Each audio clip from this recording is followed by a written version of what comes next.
Let's hit record, first of all. One of these days we need to actually freaking finish this game. But first I want to explain very briefly what the hell happened. So last night... Oh my god, Reggie. God damn it.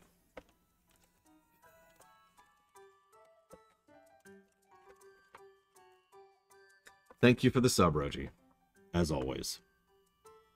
I will put that towards the objectively correct choice. And the rest will go towards dealer's choice.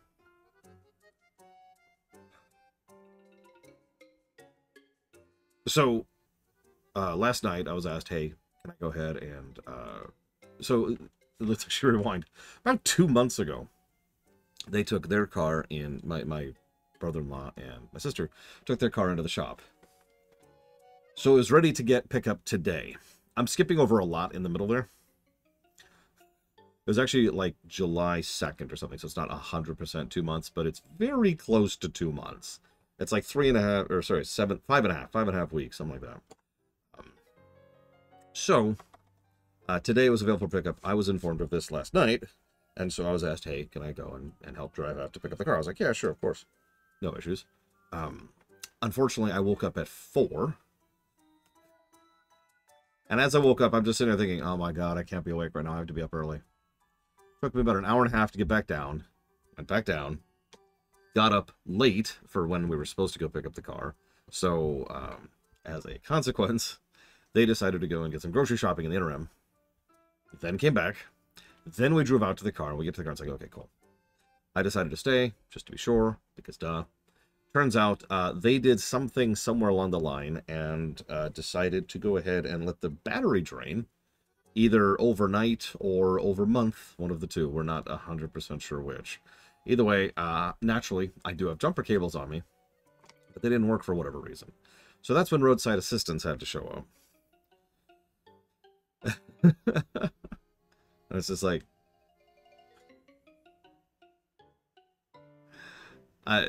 anyways, so...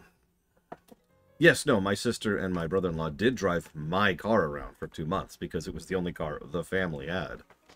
Their car has been at the shop for 2 months. Anyway, so yeah, so that was just a whole thing, and I actually did have to do some things on the way back, which I was planning to do anyways. So that is why I am so late today. It's not because I'm desperately trying not to play this game. I swear, please, don't look at me that way. Okay, cool.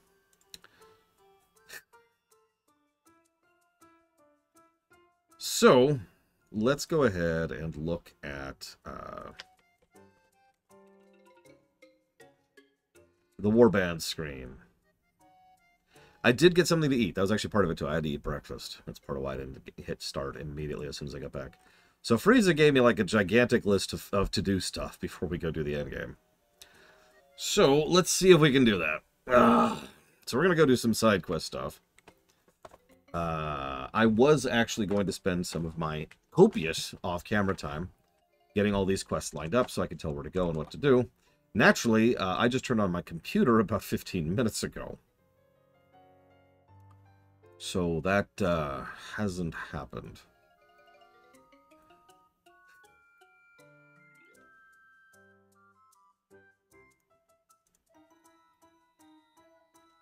I will admit, you're right, obviously, Ross.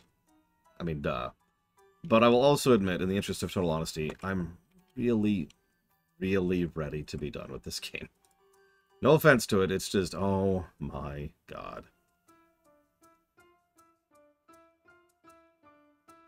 So now I'm just getting...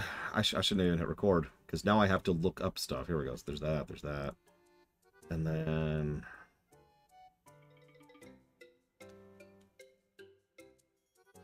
This is not only officially longer than Breath, this is longer than anything I've ever streamed that is not an MMO.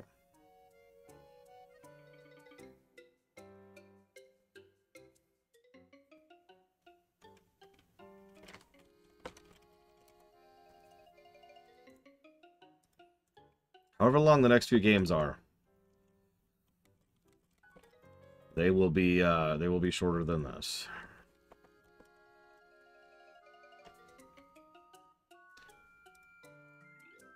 Well, it's interesting you say that. See, the biggest problem I've been having with the game is everything other than the content. Like, as much as I'm like, to the side quest, the truth is that they've been fine. I'm not gonna write home about them, but they've been fine. And we've even had some legitimately good ones. The biggest problem I've been having is that, how do I explain this? This is going to sound like the dumbest comment or complaint I could ever level at this game. But if it was a Zelda game, I don't think I would have any issues with it. And I'm not saying that to be clickbaity. The core content of the game, the meat content, is dominantly Zelda-y, right? Looks like this is the question mark one, not the exclamation mark one. And then there's everything else. And the meat content is probably a good solid 30, 35-ish hours, which is a fairly chunky game of content. And then there's the other 80 we've been doing. And the other 80 hours is all the open world stuff. I don't know how a better way to put that. The roaming, the gathering, the fighting, the cooking, the looting, the cave diving. It's everything else. And I don't know how better to put that. And the vehicle nonsense. We do love ourselves some vehicle nonsense.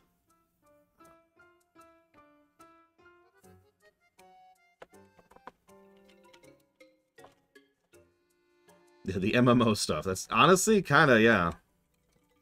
I understand that several people are here for that content, and I'm not trying to be dismissive of it. Except I kind of at the same time also am, because the overwhelming majority of that content is, I hesitate to use this word, mandatory. Because the overwhelming majority of the core content is either structured thus that you are really good at the game to the point where you can do all that content, in terms of combat, for example, or you're willing to spend a huge amount of time doing that content because it takes forever to get everywhere. Or you go do the side content. Like, that's why I call it mandatory, is because you need more stamina bars. You need more battery charge. You need more armor. You need better weapons. You need better fusion things, etc., etc. All that stuff is mandatory, right? Yeah, there's prep work. There's a whole lot of prep work in the game. And I get that that's sort of the point. And I'm not trying to sound too insulting, but you're literally Hitler. So, where am I going?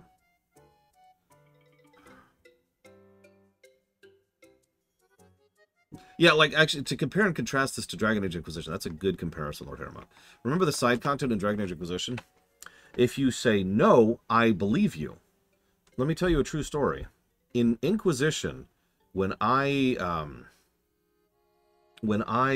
first played through that on stream, actually, if you remember, it was a blind playthrough, there are whole zones we never walked into.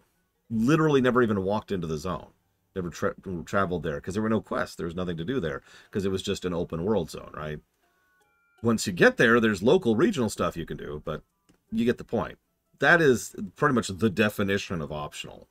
It's so easy to completely skip most of the zones in that game. And yeah, the hinterlands, which as we've discussed is not even particularly that bad compared to the other zones in that game, pushed me away from the idea of actually hitting most of those zones. So, okay.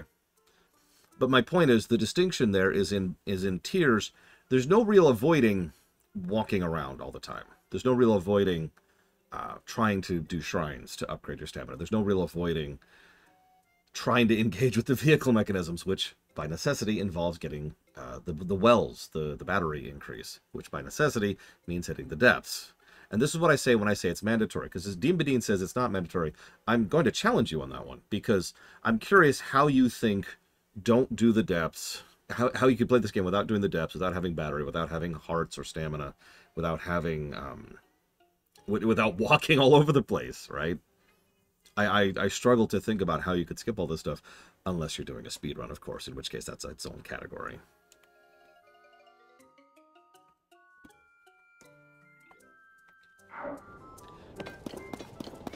I would give you the shrines. I'll let go of the shrines.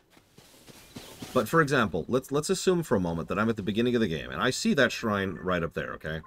How do I get to that shrine?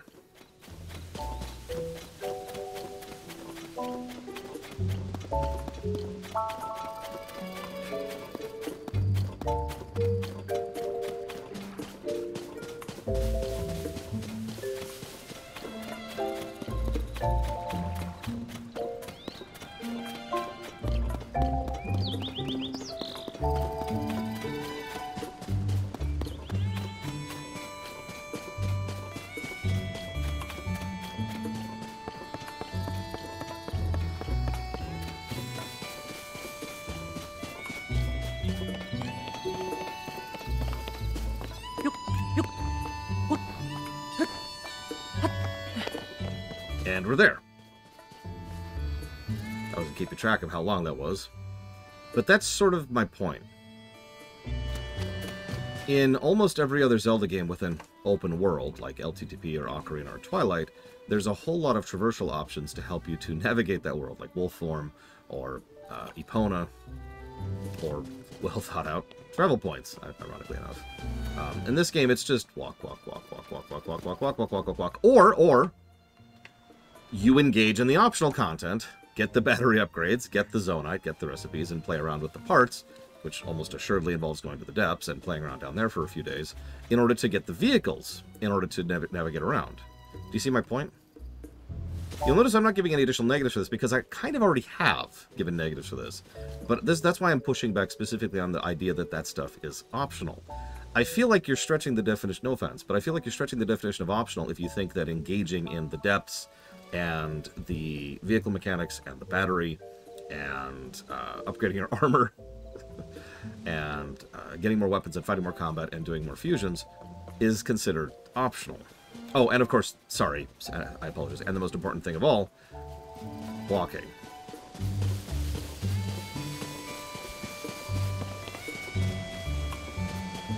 It's perfectly valid if it's fun. I'm not arguing whether it's fun or not. That's not on the table right now. The only point I've been trying to make is that I don't consider this stuff optional in the strictest sense of the word. That's why I'm pushing back so hard against that point. It doesn't matter, like, whether it's optional or mandatory doesn't really change the review. It's just, I do think the game was designed with this stuff in mind, right? I think the game was designed for this optional stuff to not be optional. Speedrunner mentality aside, I think they wanted you to go and spend 150 hours in this game. That's the only point I'm making. Where am I going for this?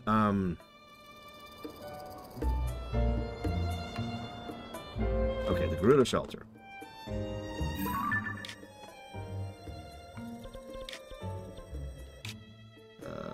Here.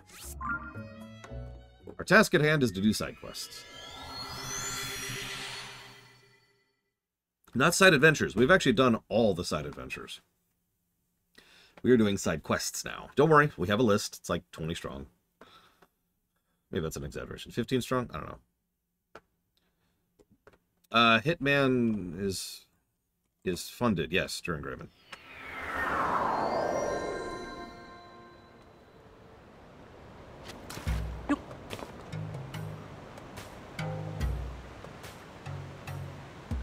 What did you end up using, Lord Herma?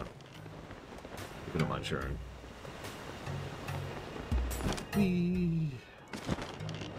Anyways, now that we've established the optional nature of the game, there is actually a point I was leading up to, believe it or not.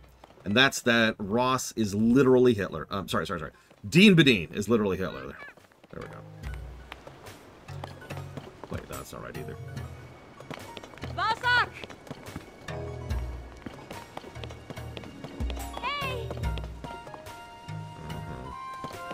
Hey! It'll get there someday, that doubt. So...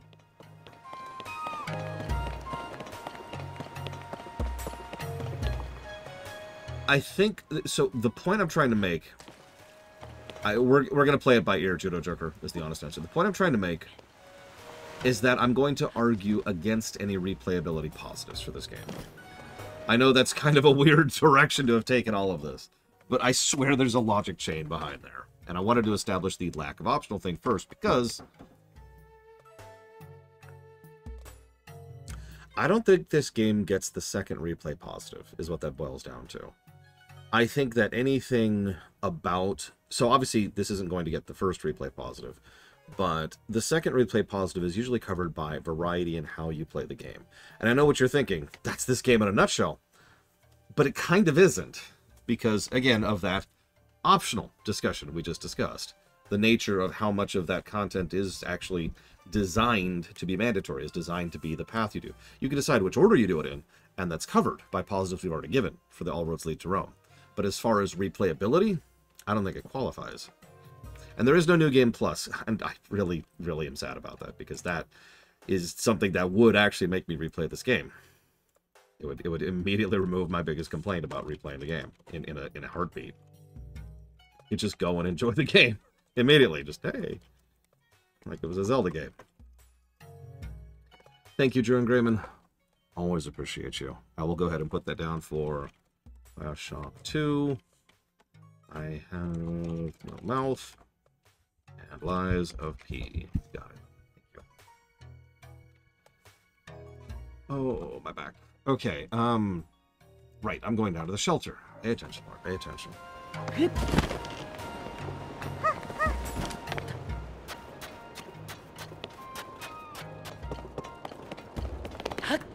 I mean, that's true, I do know how to do, Ross. Sorry. Sorry.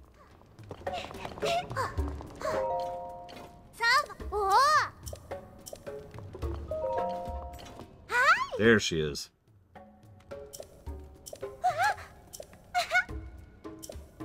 Aww.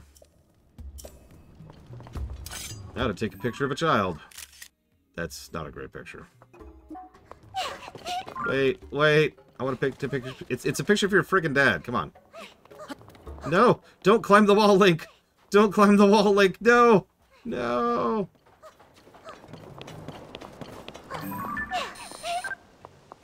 There we go. That's a good picture for her dad. No, no, no, no, no, no, no. Okay.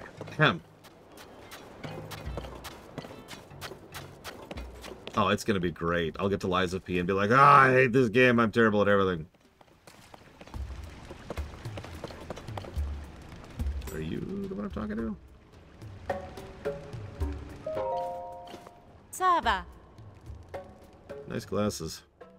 Yes, this is the right person. Okay. You must be that Vo everyone's talking about. Say, are Hilly and Vo interested in archaeology? How many people have we encountered who have been enthusiastic to the point of comical about archaeology in this game? No, it totally does act. And they can and will take your camera for that. Ugh. Yes, I want to hear what's running. Archaeology has been a big theme of the whole game, which makes sense. You know, digging up Skyroll. We're just going to call it that now. The 7 heroines who protected the Gerudo. Their secret will be expressed on 6 stelae. As for the stele over there, it says, the 7 heroines who protect the Gerudo in 8th channels and guides the power of the 7. Ah. I doubt you know this, being a Hylian Vo, but we Gerudo have believed in the heroines for a long, long time. They're said to have protected and guided our people in times past. Unfortunately, I have found little in the way of documentation about heroines themselves. There are many debates and disagreements surrounding these enigmatic figures. Some argue for revering all 7 as a collective, and others for worshipping each one individually. Certain rabble-rousing contrarians even claim there are not 7, but 1 or 8. There's one thing scholars love, it is arguing with each other. Can confirm. But these stelae definitely support the theory of 8. An incredible discovery, isn't it? I could stop here and rightly say I changed the face of archaeology, but if I found the other 4 stelae, who knows what else I might learn. I wonder, too, about this orb that I found. Is it connected somehow? If I gave a presentation on this, I'd be the star of the Archaeology Society. But I have not been able to find any stelae besides these 2. Since there's nothing like them on the surface, the others must be underground somewhere. I wish I could see the text inscribed on those. Even just a picture! Okay, there we go. Heroine's secret. If you remember, Dean Badine, the dad, Hudson, asked for a picture of his daughter. So I took a picture of his daughter for him.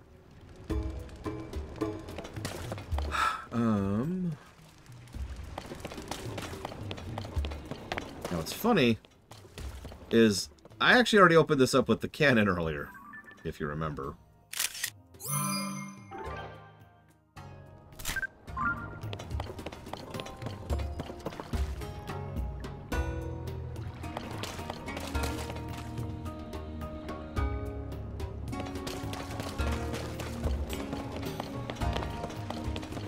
These are really vague directions, so we're going to do our best here.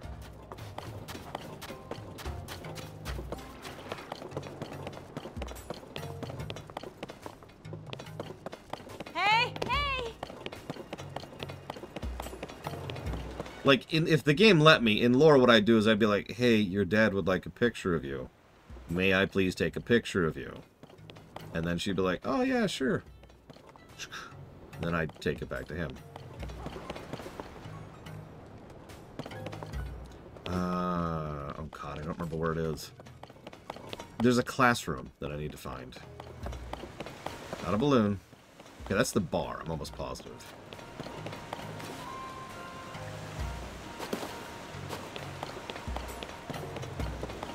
Although, I'm actually curious if this is... No, it's still a bar. Okay, cool, cool. Just making sure. That would have been funny, right? Where do you teach the kids? In the bar. How robust is the Hylian legal system? I'm not sure they have one. Like, this is the kind of society that probably has exile from the town as the primary punishment.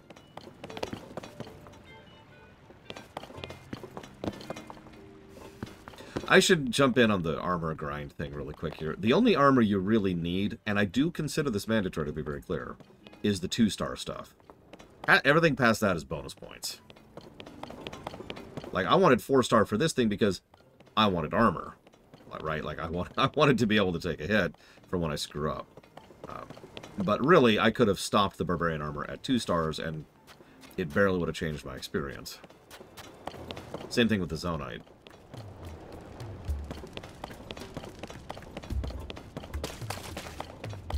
For those of you in chat wondering why I consider 2-star mandatory, 2 stars is what unlocks the set bonuses, and that's, frankly, that's the point of armor. That's the good part, right?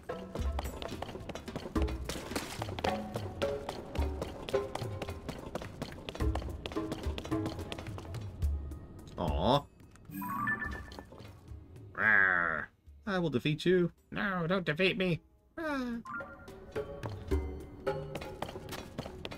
Yeah, frog armor to 2-star, or dive armor to 2-star, or zonite armor to 2-star.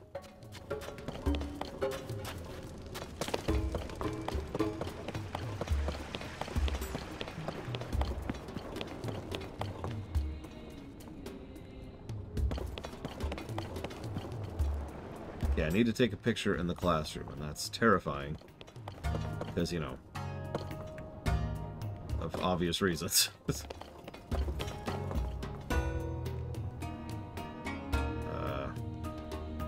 Alright, I gotta know. What's going on with that? Oh. Yeah, that special Vo the guard was talking about. My name's Ashai. I'm in charge of teaching Vo and U class to the Gerudo. Have you had your heart set on someone special? Yes. I want your love, my sword. Most value honesty in a Vo. That's a good trait for you to have. You're welcome to sit in a lesson if you're interested. The Vo aren't normally allowed in town, so it'd be a rare treat for the class if you opened up. Maybe come by in the evening. The daytime class is for younger students. I don't think they're quite ready to meet a Vo. It's true, we have cooties.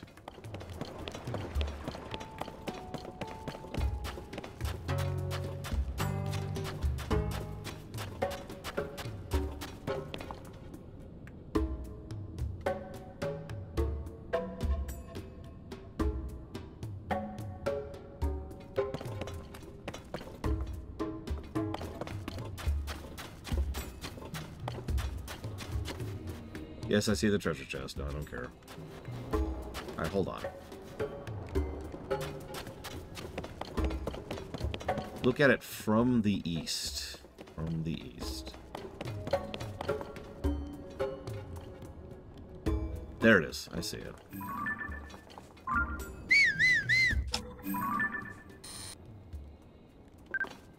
There we go.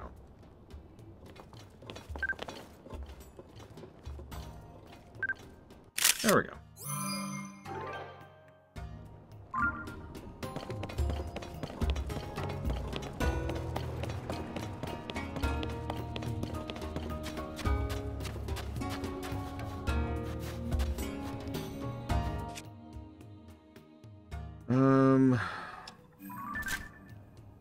The camera is in the previous Zelda game. I don't remember what else it was in. I feel like there's at least one other Zelda that has a camera in it. A lot of Zelda games have had the first-person mode. That's been true since Ocarina. Okay, now I gotta know. What's in this stupid thing?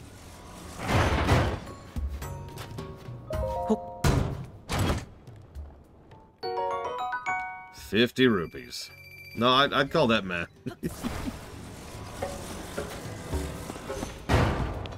Alright,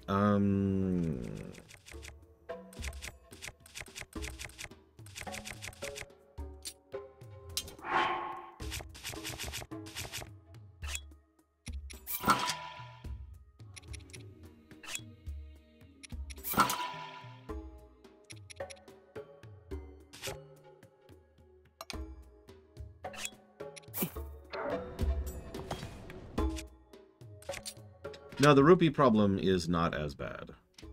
I do still consider it to be bad, but it's... Breath's rupee problem was real. Compounded by the fact that Breath also had an arrow problem, which... We have 471 arrows, and I have not been trying. That one change alone was a huge quality of life change and a reduction of multiple negatives. Okay, so I need... Yeah, there.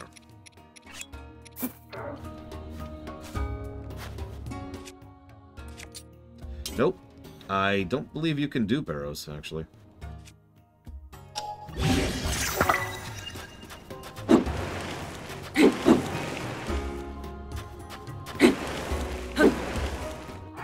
The, anything on this screen, this screen, this screen, and this screen cannot be duped.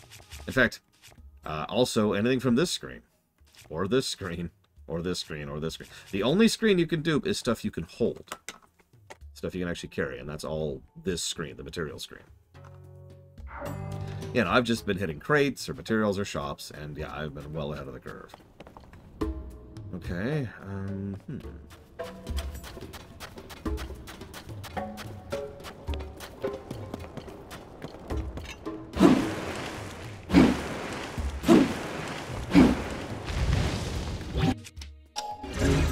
Agreed, Dean. It's part of why the inventory problem isn't as bad either, in my opinion. Stuff that's bad, not as bad.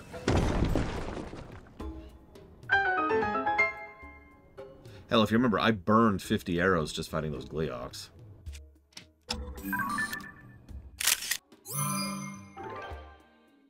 I'm gonna go with no, Act. Wait, let me guess really quick. So first, they've decided not to do any of their actually interesting or good franchises, and they're going to keep leaning into their cash cows as hard as possible, and squeeze those rudders as tightly as they can, until finally they are a dry, dead husk, and then Capcom dies as a company at the end. Here you go. Eh?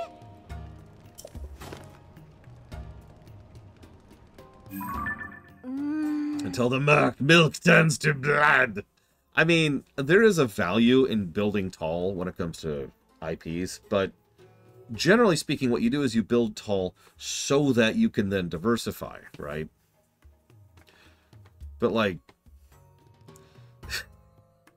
Capcom seems to be really all in on just focusing on, what is it, 3 IPs? And that's it. Completely leaving everything else just dead on the vine.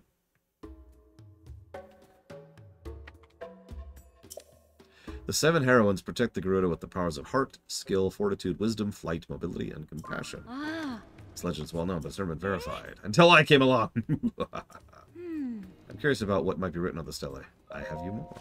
I have more for you, rather. The 7 heroines who protect the Gerudo, their spirits rest in the land of the Gerudo. Okay. Confirming these spirits are not legend or rumor, but real, is in itself an enormous breakthrough.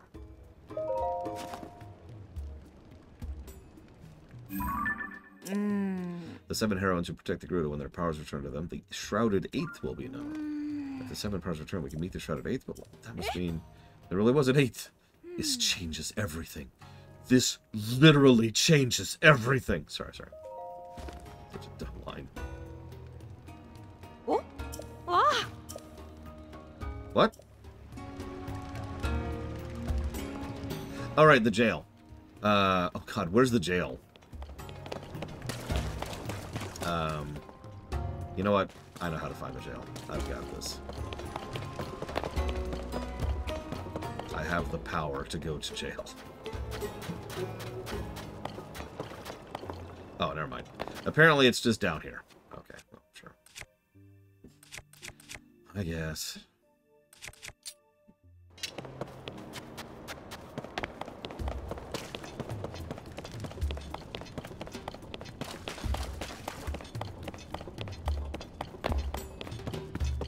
It's true, I also have the power to get out of jail. Oh, it's that dude? Yeah,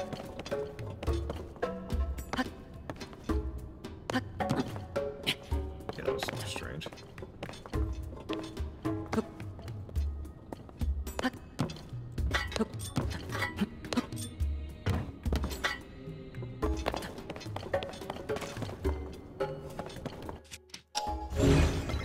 Yeah, I have a get out of jail free card right here. It's called Ascent.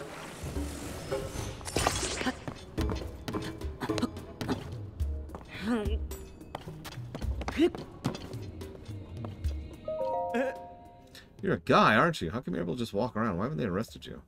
It's no secret the Gerudo rigidly enforced their law that forbids men from entering town. How come you can just walk around causing a fuss? I mean, I barely crossed the threshold between town and desert. They threw me in jail fast I could say, well, no, wait, not jail. They didn't give me a chance to explain anything at all. I just wanted to see the faces of my wife and daughter.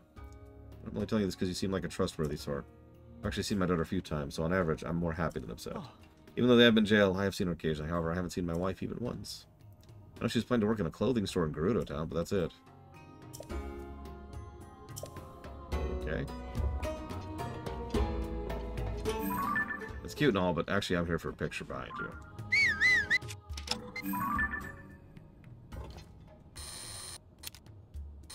Well, come on, it's right there.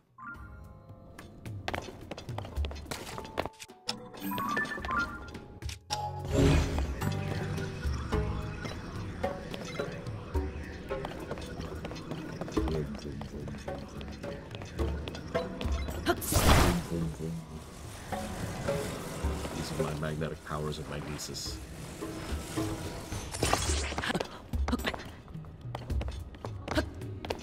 Good morning, Bragwin.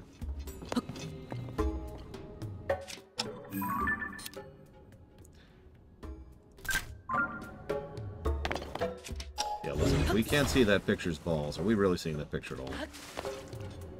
Be honest. Is it even worthwhile?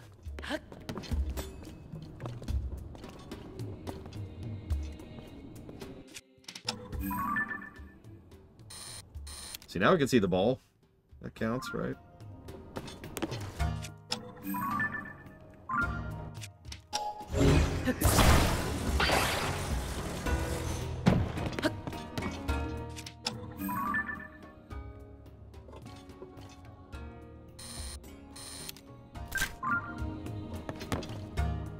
Oh, that's a good question.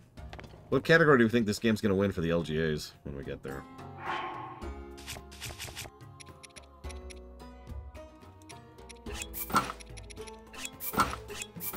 Oh!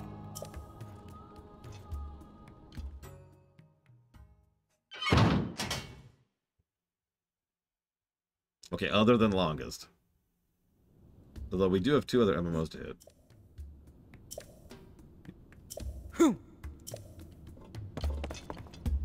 I like how they actually recognize us and offer to let us go.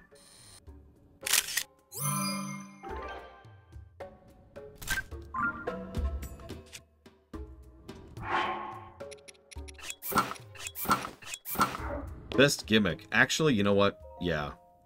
Oh. No, I think best gimmick is an actual possibility. And I'm sorry, the Ultra Hand is insane. Ah! Eh?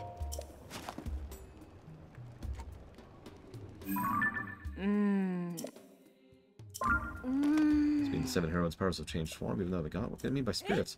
The spirits refers to our orbs. I feel like I've made a breakthrough. Now to put it all together. The 8 connects the power. Return their spirits to meet the 8th. The Gerudo region. There's similar drawings on the stelae. This orb must be one of the spirits that houses the 7 heroines' powers. Deep in the eastern area of the shelter, there's a place with statues of the 7 heroines. The statues, I remember them looking like they hold something. We have to recover the 6 orbs. Ah! Eh? Well, it's just one of the expansions. In fact, it's only the launch expansion. It's the shorter end of the expansion. Yeah, sorry, orb.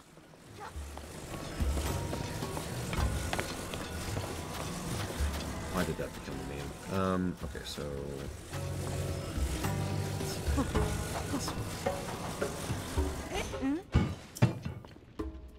Ah. Did you come here to do your own research? I see the orb I gave you earlier is here now. Ah. And that means you must have carried it here for me. Nice work. Both have their uses, huh?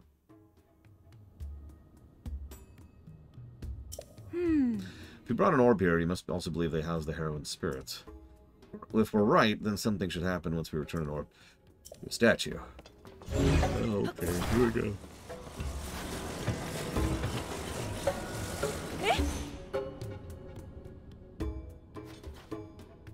It fits perfectly, if you say so.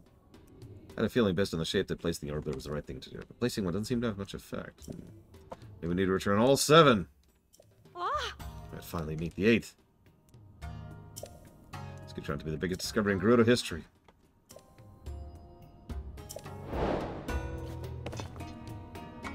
Okay.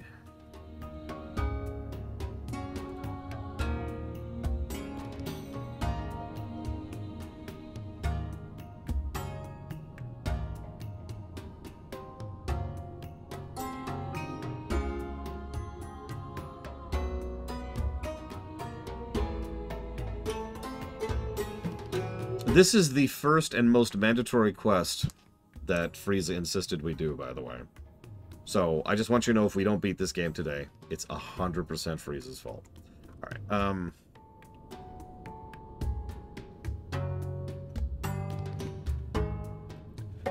okay.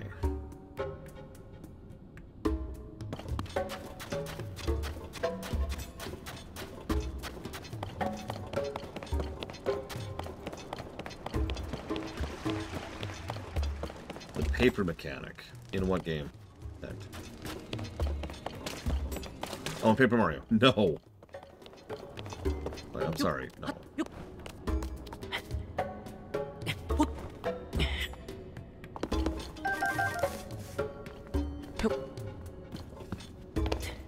I am, as always, your dancing monkeys. Monkey? I don't know why I said that plural. So, in Paper Mario 2, specifically, sometimes you can, like, go 2D in order to help navigate the world around you. But honestly, that's just a part of Kit, really. I mean, it is kind of a gimmick, but not really. It wasn't until Super Paper Mario, and further on, that they started leaning into the paper thing to an honestly ridiculous degree. Please don't say something every single time I bring an orb back.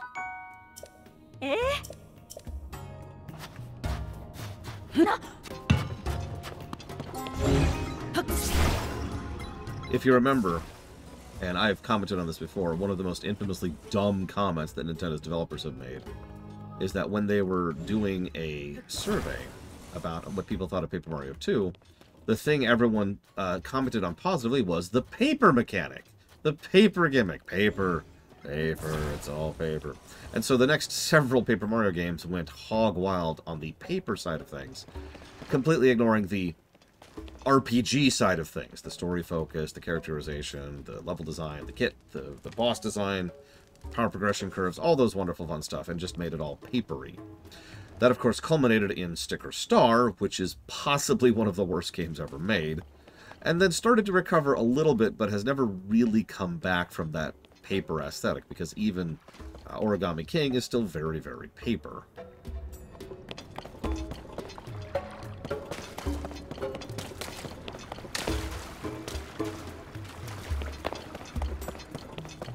You know, that could be Dean Badine, I don't know.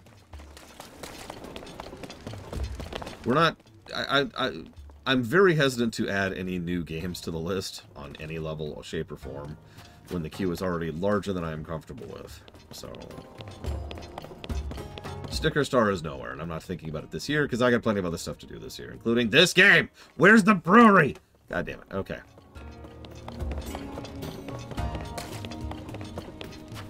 It's in the shelter, supposedly. Of course, I don't know the map. Okay.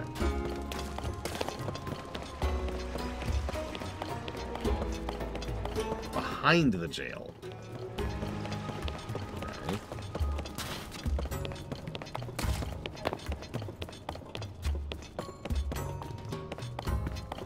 Ha!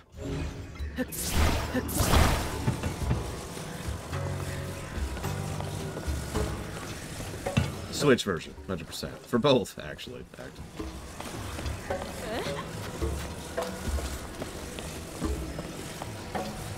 Yeah, the aesthetic of the game is paper. That's it. Please don't talk to me, please don't talk to me, please don't talk to me, please don't talk to me. Ah. Ah.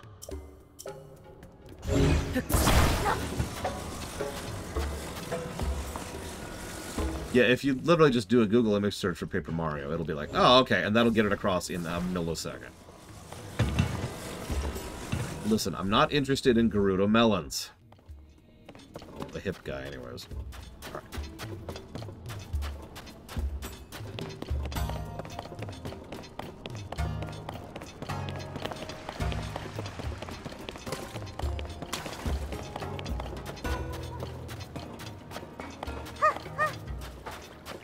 Okay,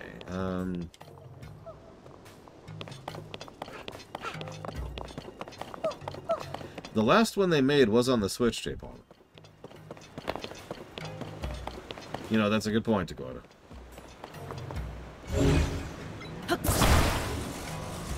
And yeah, they also just released a remaster of Paper Mario 2, aka the best one. The good news is it sold quite well. But, I mean, of course it did. It's on the Switch. The Switch bump is a real phenomenon.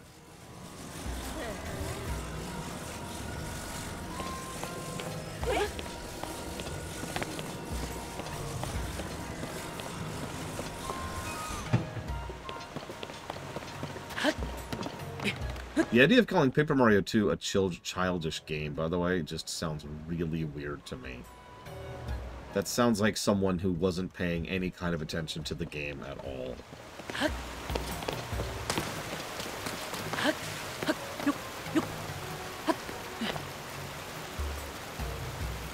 IGN. I mean, that wouldn't surprise me.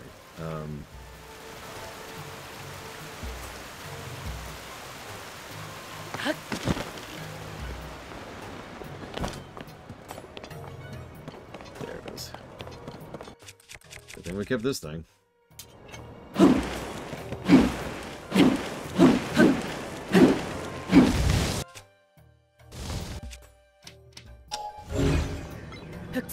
That is very strange, Blackfile. Why would you ever watch a stream other than mine? Death to Blackfile.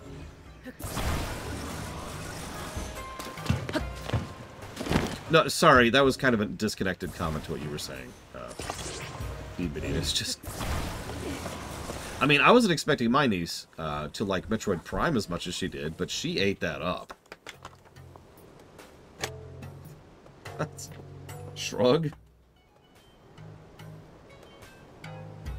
It's kind of hard for me to gauge that kind of thing, because my video game career started really early. Like, really, really early, so, you know. I kind of got in at the ground floor of most video gamey stuff.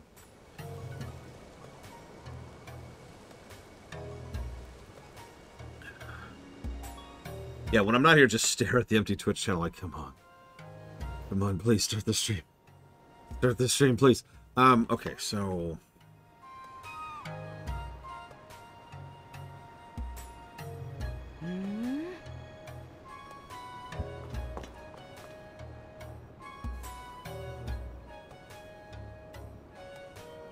Let's go ahead and deliver these two now, looks like. Because the next one's a minigame, and the last one's a trip. Hang on, let me get my balls here. There we go.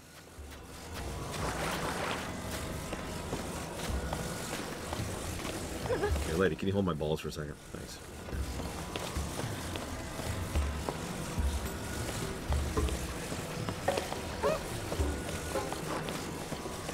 Yeah, I don't want to drop the ball here.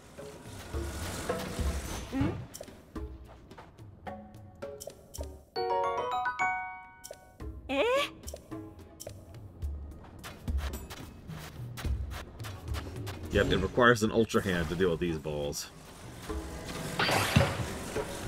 What's this one? That's true, I did.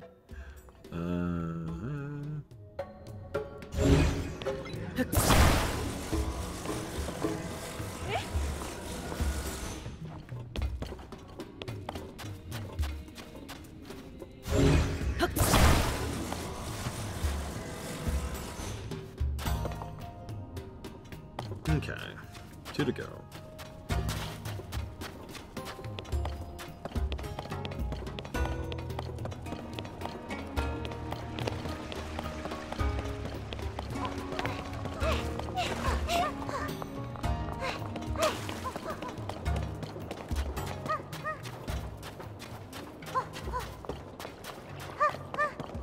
Truth be told, I was still considering, and then we as like a group kind of got distracted, and so I stopped thinking about it. And that's on me.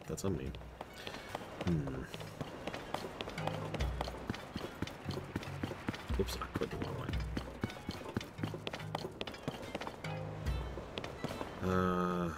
Okay, so no, it is this way.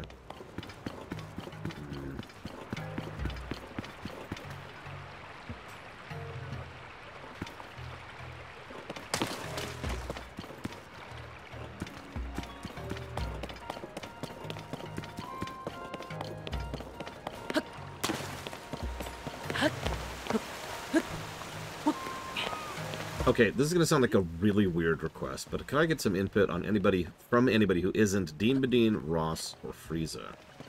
Or Act? So, the idea here is the game introduces an irritant, which is climbing in the rain. Now, we've already given the negative for the rain and how much it's an irritant and a frustration, but the other line of that, J. Palmer, is that they've introduced new areas which either have slippery, simply because it's the wrong type of material, or slippery because the entire cave is slippery.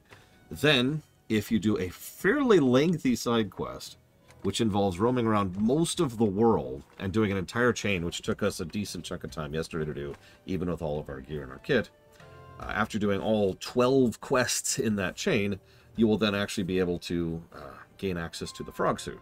The frog suit helps you to resist that. That doesn't feel great. Like the fact that that's, as Taqueta points out, that is a sold solution to an existent problem. It is an extensive amount of an issue to bypass. Again, 12 quests in a very lengthy quest chain. And it's the kind of thing that shows up all over the place, especially if you're doing the caves, if you're doing the cave quest stuff. Now, I'm fine with only giving that one negative, because, again, that's pretty much the exact same negative we gave to the Wind Waker Swift Sail, if you remember.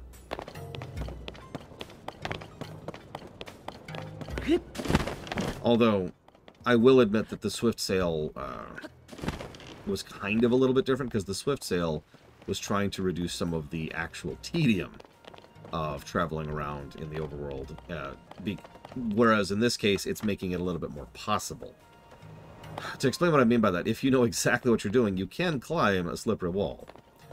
It's like that. I'll even show it to you. What you have to do to climb a slippery wall is 1, 2, 3, 4, 5, jump, and then you'll slide, and then 1, 2, 3, 4, 5, jump, and then you'll slide, and so forth and so on. It takes a huge amount of stamina, and the timing is not always perfect, but you can do it if you know what you're doing. Also, anecdotally, I think there's multiple types of,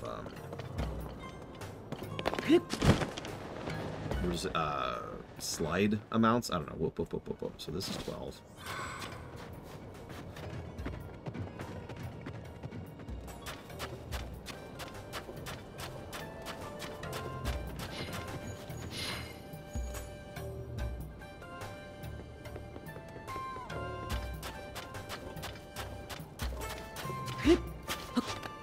So I'm trying to find a specific coordinate, and considering I'm having issues because the town's at an angle, and that's my fault for being stupid and distracted and worthless.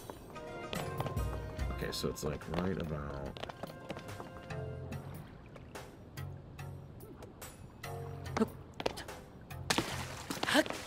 here.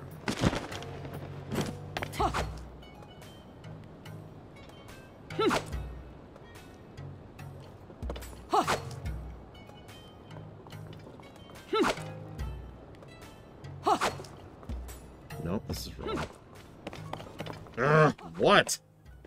Damn it. Was the best military in Hyrule? Link by himself.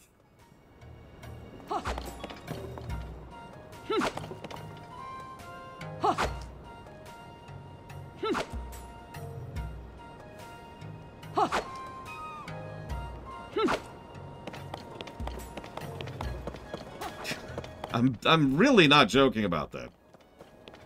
I mean, it was a major plot point, if you could call it that, in Twilight Princess, that Link was already, like, the only military force Hyrule actually had access to. The entire Hyrule military was a joke.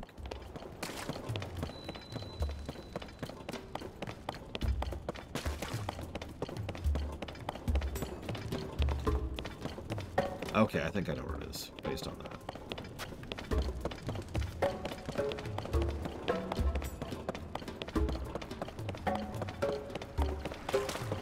Okay. Alright. I know where I'm going now. Now we go start the quest. Having said that, honestly, in most Hyrules, the Gerudo probably do qualify. The Gorons don't have a military. Every person is functionally a soldier, but also primarily a civilian. The Zora have nothing, at best. Like a couple of guys with spears is all they've got.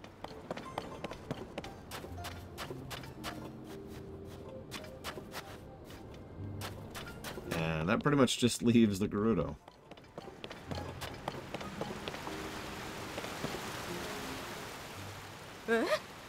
Hey, that weird-looking orb is very important to Dahlia. I know the chief said you're free to use anything in town, but you shouldn't touch that thing without checking in with Dahlia first. Well, where's Dahlia?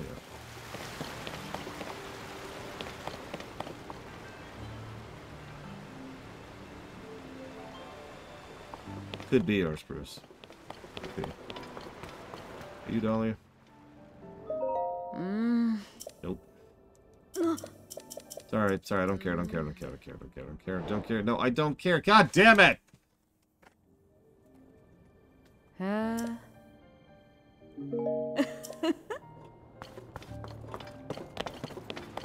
The Rito? I mean, they've got a few archers.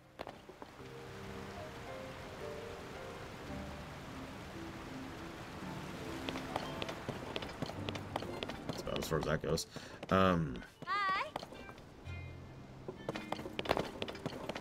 The mole people didn't have any kind of coordination to speak of. The ancient robots didn't either. Like, what other species have we had over the years?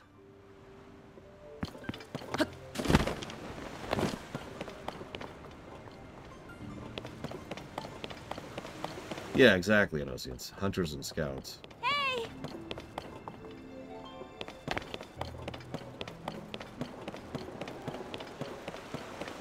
Well, that's an interesting question, Inamisha. I suppose the answer is it depends, but let me ask a very, very subjective question. Basak! Yeah, can I... Yes, I am.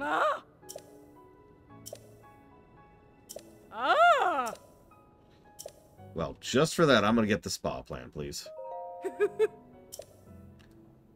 We'll do morning, please.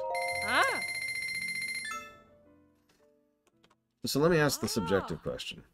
Which Hyrule amongst the various games felt like a nation? Felt like a kingdom? Actually, to be slightly more accurate about my specific terminology here.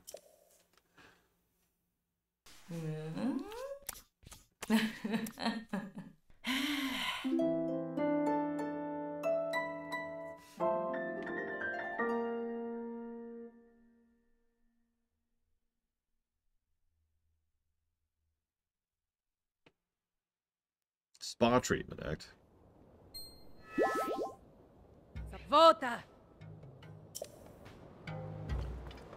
They're not even going to explain what they just did, so yeah, we're just going to move on.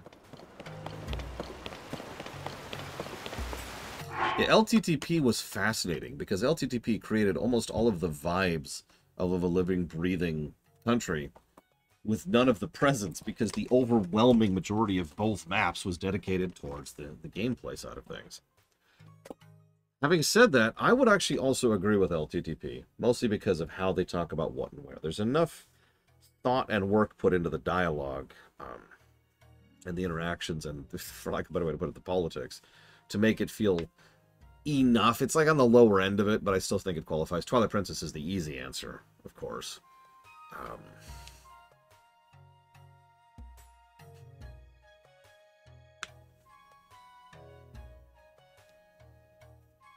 The only other one I could feel at all is Minish Cap. And honestly, Minish Cap mostly does it based on a single town, right? The Hyrule Castle town, which is multiple zones, was very, very well developed. And there's a lot of density there, right? But that is also kind of it in Minish Cap. Hi! Isn't this orb great? After the sand shroud went away, I came out here and found it lying here. Mama says it's weird, but you agree it's cute, right? I want this orb. Yeah! No way, finders keepers. Takes a special vow, though, to see what a special orb this is. I can lend it to you. You gotta play with... I mean, challenge me for it. Alright. Let's do it.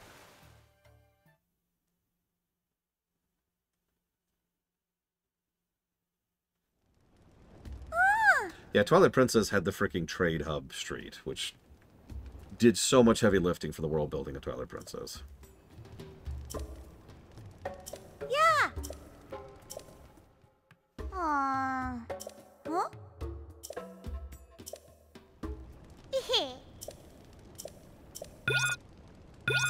It's a very cute plushie.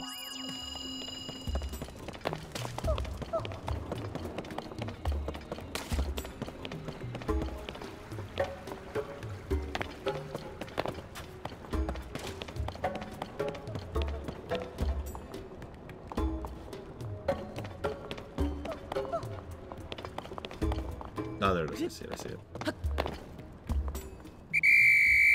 That is so cute.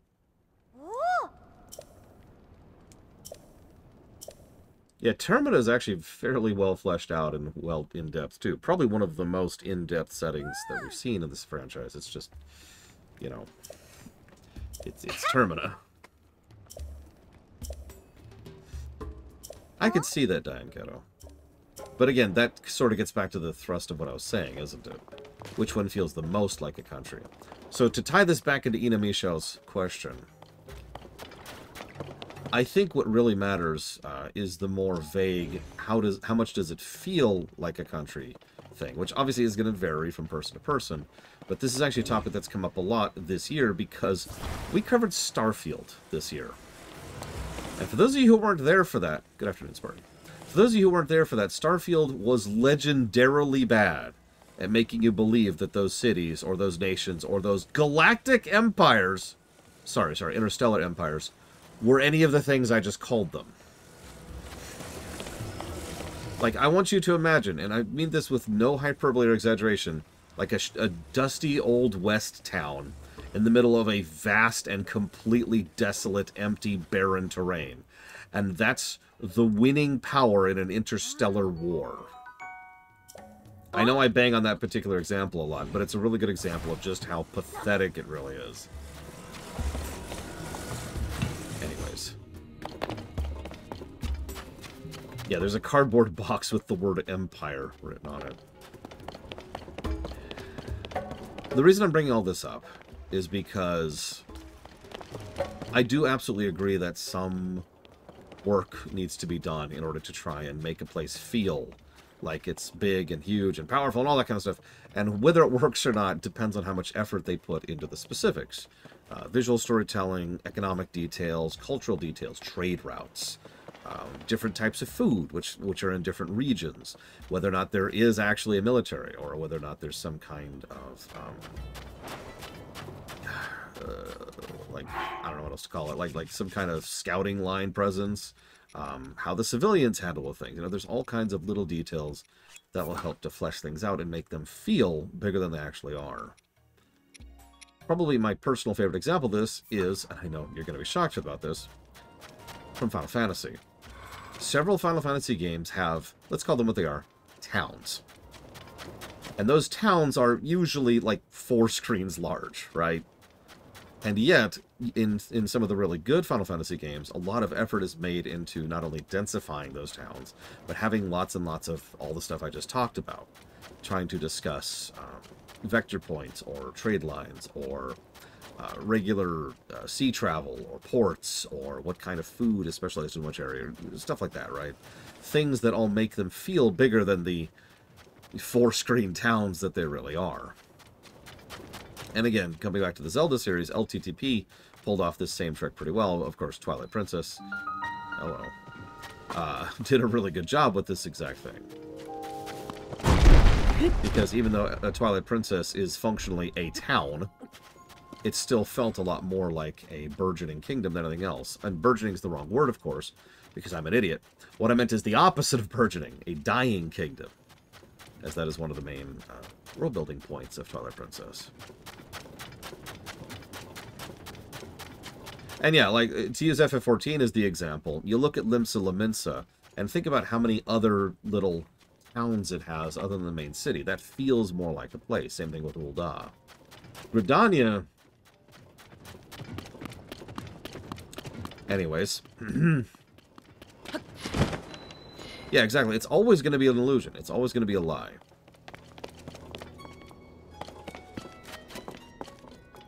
But that's fine. As we've talked about many times, actually showing a fully in-depth city in a game, just one city, is insanity. Even games that actually have a city in a game, that's still not the size of a city. That's a town. You know? The Cyberpunk is the... Cyberpunk 2077 is a game we pull up several times, or GTA 5. Like, you can cross the city in GTA 5 in like a minute and a half going on the highway. That's not a city. And yeah, Novigrad. It's another one. Witcher 3. You can do a lot of work to pull it up, but... Hi, Evo. We're still doing the first side quest we started today. We're an hour in, by the way.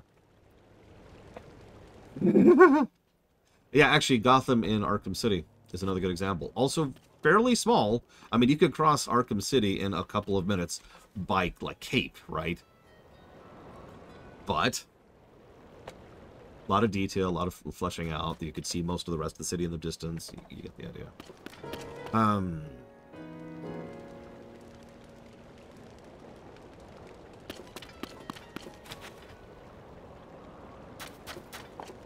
And yeah, actually, one of my favorite examples of something that is admittedly on the low end of quality, but still works, is Oblivion.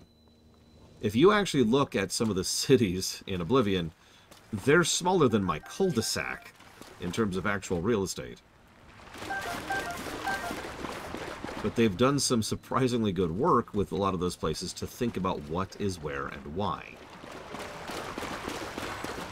Chadnall is one of my favorite examples of that.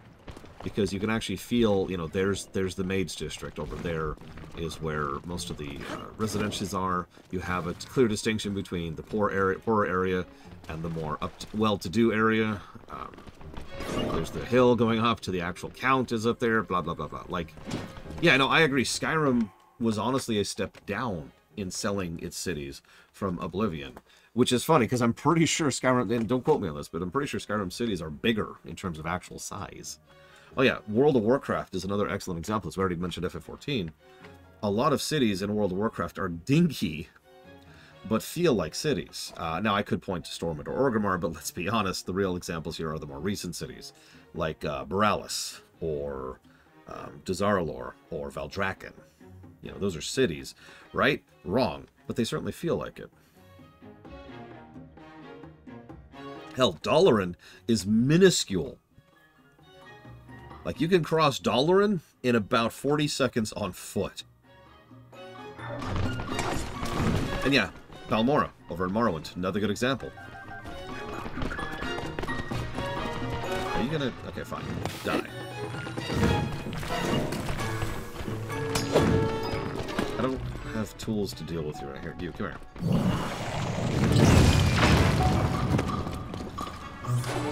I guess I do have tools, so whatever. Yeah, now, interestingly enough, that is a good example, and we will talk about that when we come to BC. Shatrith is the capital city of BC and does not feel like it, even though it is substantially larger than a lot of the other cities in WoW. Because Shatrith, so for those of you who haven't never done it, Shatrith is a middle ring, an outer ring, an even further outer ring, that's it. And they just don't do enough with what's there to make it feel like it's got the density it needs in order to feel like a city. And yeah, it also takes a while to traverse, but in an irritating way, you know? Interestingly enough, Shatrith, which we barely even go into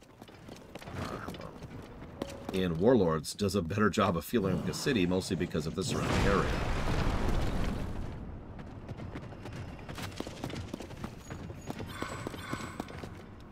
Yeah, no, it's just, Shatrith is a whole lot of big, empty alleyways. And that sucks. When they got to Wrath, Dalaran was a huge step up from that. Just for you, Ross.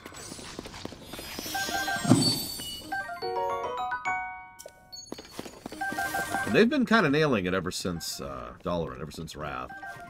Kata redid Stormwind and Orgrimmar, and did some good stuff with them. And then Pandaria had the two... Pandaria doesn't really have a city. But it kind of succeeds at that, because it specifically doesn't have a city. Warlords we already talked about. Legion has Dalaran, but also Suramar, which is fantastic. God, Suramar's so amazing. Yeah, sorry, in my rush for power, my lust for power. Suramar's so good. I will never stop gushing about Suramar. I'm overhyping it, and I apologize for that, but it's great. So, then we have Legion. BFA, for all my many issues with it, did have Borealis and Dazar'alor. Shadowlands failed again. Go figure.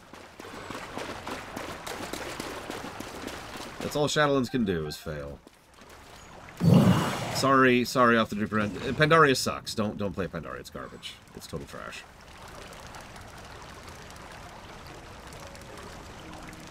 Shadowlands' hubs are awful. There's actually 5? No, that's not true. Hang on. Let me actually think about that for a second. 1, 2, 3, 4, 5. Then 6, 7.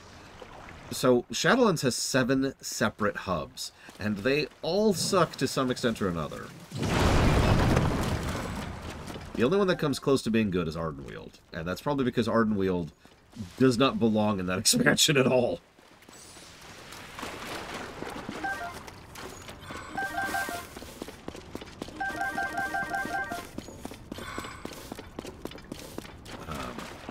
And then Valdrakken. Valdrakken is so good. I'm sorry. I don't want to overpraise again. Valdrakken is a city built around dragon flying, and it shows. So Valdrakken is probably the actual, in terms of real estate, largest city they've ever had.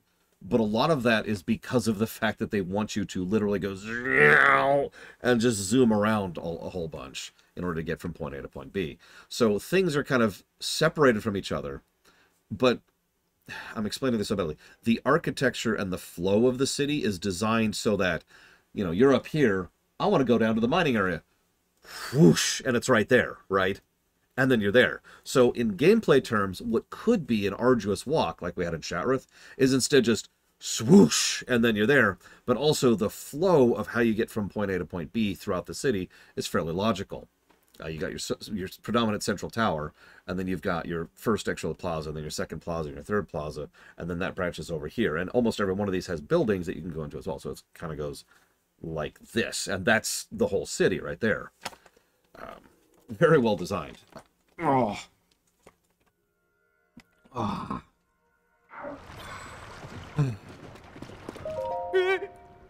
Person? Where'd you come from? I'd searched everywhere, but I couldn't find a way out of this place. Huh? Made your own path? Oh. You're amazing, my guy. Oh, sorry for shouting. Name's Ponthos, member of the caravan squad, or at least I was. When the oasis we were guarding was attacked by monsters, I ditched my pals and ran into a sinkhole. Oh. Thank you so much. I better hurry back. I'm sure my friends are worried sick. Drop by the bazaar when you get a chance. Okay. Well, I know how I'm getting out. How did you get out? Now, the sunken city, which is Vashir, no, it's Vashamthing, is... Oh, there's the sinkhole.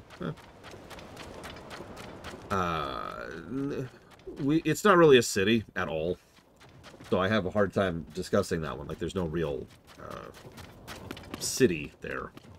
However, Orgrimmar is total crap, obviously. Anybody who likes Orgrimmar is secretly Hitler.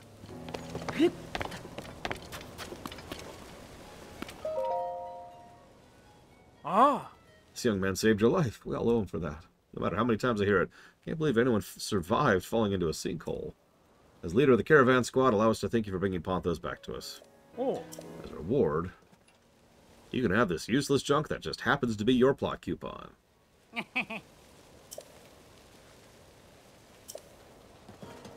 Oh. Yep. Thanks. Okay, so now that I'm not talking, Orgrimmar is...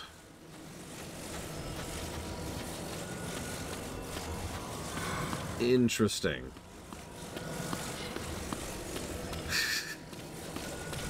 You know, it's funny, Orgrimmar does predate Orzammar. Not by long, but it does. So Orgrimmar is... Yeah, Orgrimmar is definitely like the opposite of a straight line. You are turning and curving constantly all over the place, which is sort of the point of the place, if we're being honest. This way, maybe? Yeah, we'll go this way.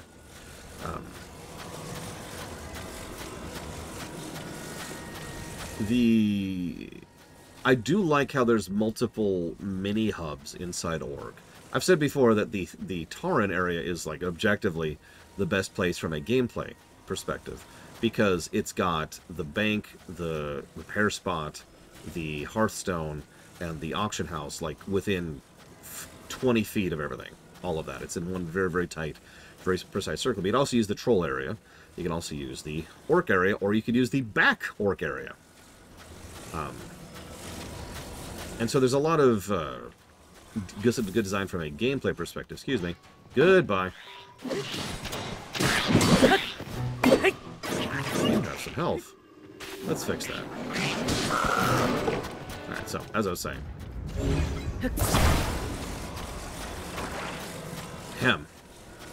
And yeah, Orgrimmar, I do like the aesthetic of it. It does very much fill the vibe of it.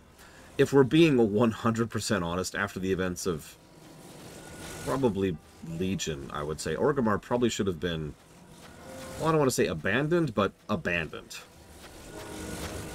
It's something I've been thinking about for our Warcraft, actually, because for those of you not familiar with the lore of the series, Orgrimmar sits in a very, very defensible place, but it also has very, very low resources. It is absolutely mandatory to have a non-stop flow of food and water being imported into the city just so it can continue to function. Now, that was kind of on purpose. Thrall himself has actually mentioned, and it's been mentioned about him, that the idea was that it was deliberate punishment for what the orcs did in the past. You know, species guilt, for lack of a better way to put that. Yeah, no, it needed... Exactly, Bonnie Punk. Four parallels between the two. It required constant income to thrive. This is why Garrosh, when he became war chief, started mass conquering. Is because he was doing so from the perspective of a marauder. He was trying to claim resources to funnel them back into Orgrimmar. And yeah, fun fact, Garrosh nuked Theramore, which was their biggest trading partner. Anyways... So, while Orgrimmar is cool and interesting and fun, honestly, they probably shouldn't live there anymore. It is not a very livable place.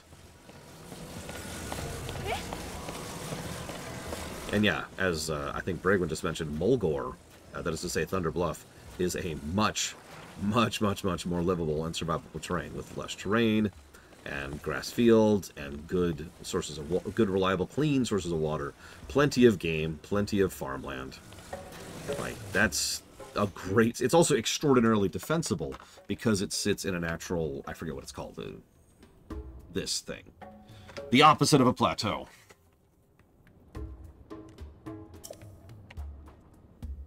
I actually can't think of what that's called.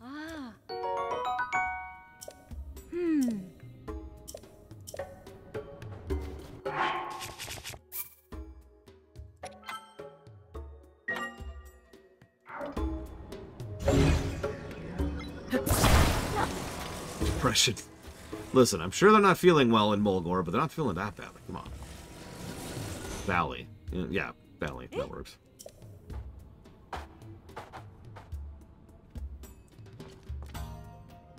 That was the last orb, wasn't it? This is so exciting. We returned the spirits to all 7 of the heroines. So any moment now, something should happen. Does it kind of feel like it's shaking to you? You live in a cave, lady. Maybe don't be here.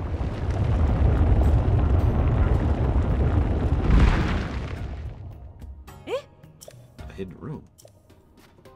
I'm sorry, in all the excitement, I almost forgot my manners. We wouldn't have found this hidden room without you. You should go in first. No, you can come with. Let's go. It's a joint thing.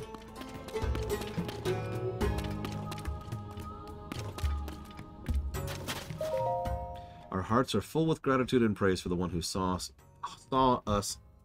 in us all that we could be. We have enshrined an appropriate gift in the sanctuary at the North Gerudo ruins. The outsized orb near the 8th statue shall be the key that opens the way. Should be fine to come inside, all right? I want to get a better look at it. That would be funny, Robostall. I see. The North Gerudo ruins sanctuary. It says the giant orb is the key. There's some large ruins located just north of Gerudo town. Beneath them is a place called the Gerudo Sanctuary. I've been there often in my research. Once I found an entrance leading below the ground to the north side, but at the time I couldn't figure out how to get inside. Now, though, this large orb might be the key that opens the way beneath. And, if I'm right, truth about the mysterious 8, which no one has learned before, might finally come to light.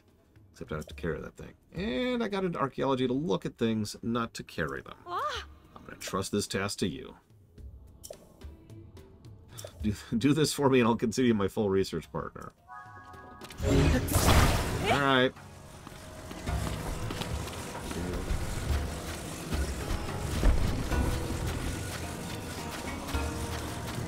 The problem with Ashenvale boils down to the elves, as so much of fiction does.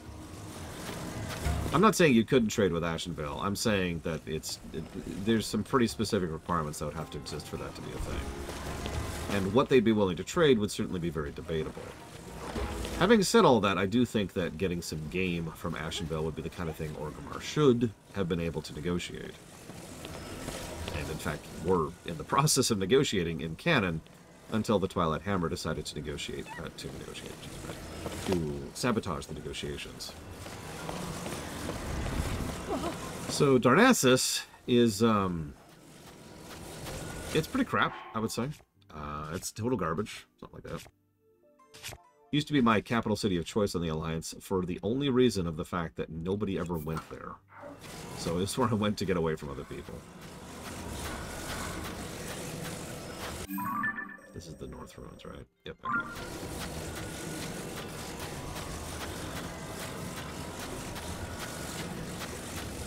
Now, Orzammar, because you asked me to talk about Orzammar.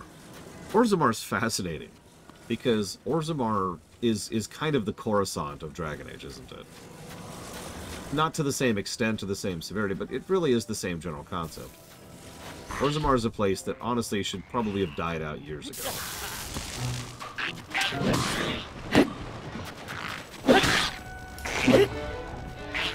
I really don't care about you. In fact, to show my absolute disdain for you, I'm not even going to loot everything you just dropped. This is the ultimate insult. I don't know, I'm biased towards Orzammar because it has the best writing in Dragon Age Origins, like, in general. Like, even just the stuff the locals say, and the culture, and the dialect, and the... Everything that they did to flesh out Orzammar is just something I could gush about for hours, and have done so more than once on camera. I would not want to live there. In fact, I would want to live anywhere but there. That sounds like a terrible place to be.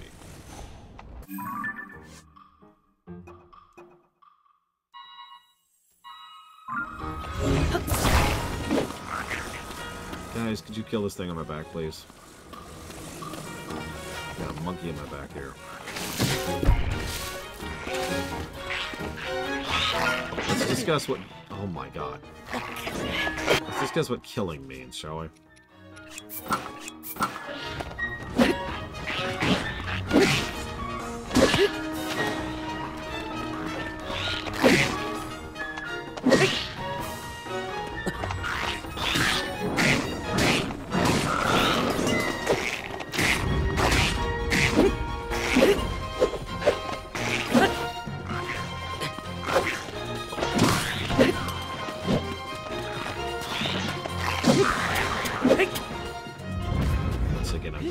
salute you as an insult.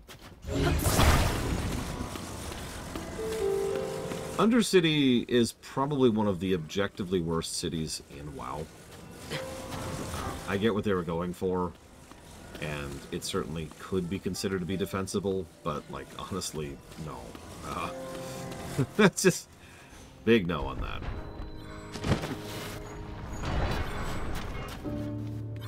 I mean, I'm not even going to get into the fact that it was a meme for about a decade that people would die just entering Undercity regularly. In fact, that's actually still a meme. Well, yeah, I'm sorry. I thought I said that, but obviously I didn't. What I meant was from a gameplay perspective. It's objectively like the worst. Like, everything is extraordinarily stretched out all over the place. Like, navigating the Undercity is kind of like Shatrith, but arguably even worse. Because in Shatrith, you can usually at least beeline to where you're going, even though it's a slow, long, boring trip. In Undercity, you have to do this in order to get there, and there aren't really a lot of shortcuts. It's also not very well laid out, and the camera doesn't like several of the corridors in there. It's got a lot of issues, but all of that's on the gameplay axis. Narratively speaking, that's a little bit trickier. I feel like that I personally don't like the Undercity narratively because it's evil. Now, I know what you're saying. Well, yeah, it's undead. So, for those of you who don't know, the Undercity was actually built by the second Lich King as part of his fortification and development during the sweeping and scourging of Lordaeron, right? Yes, Bregman. And so, obviously, it is literally, you know, it's a scourge stronghold that the Forsaken moved into to take over. Okay. But the problem with that is there's no getting away from the fact that the Forsaken, who are not an evil faction, live in the evil city, right? That's where they live. It's like as if the hobbits were like, all right, we're going to move into Mordor. We're just going to move in. We're just going to move into Mordor and live here now. Okay, that's a bit of an exaggeration, but it's not that much of an exaggeration.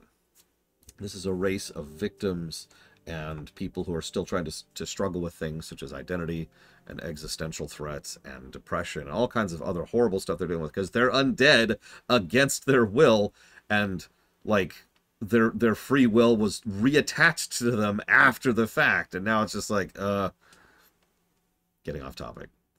Point being, I do think that it was a bit of a when they decided to make it the evil city. Because, well, let's just be honest, a lot of writers in WoW over the years, have decided the Forsaken are evil because they're undead. And I'm sure there's at least a little bit of bleed over there. I do like the color scheme of Undercity.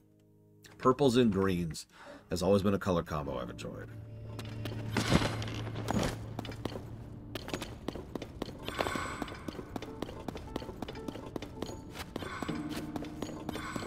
Well, no, I'll definitely move to Kirkwall, because then I could kill myself immediately. All I have to do is find the nearest cliff and jump off of it. It's a lot harder to kill yourself in Orzammar.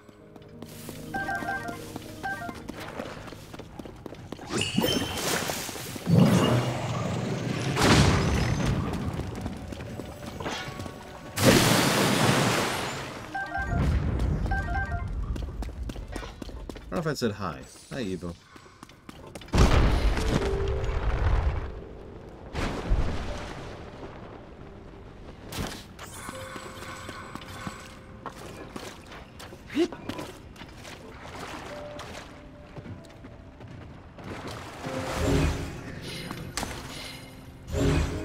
That's true.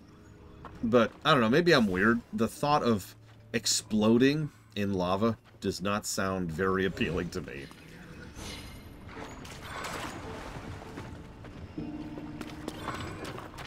I mean, at least when you fall off a cliff, there's a pretty good chance that once you hit the bottom, that's it. You might survive, but you'll be dead soon. In a lava, you have just enough time to really process what's happening as your nerves are being fried. And then it's like, oh, this is pleasant. Anyways,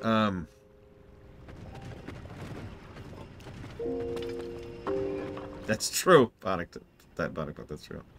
Yeah, I guess I will ascend. Like, it doesn't even feel like the right way to go, honestly. I'm just guessing at this point.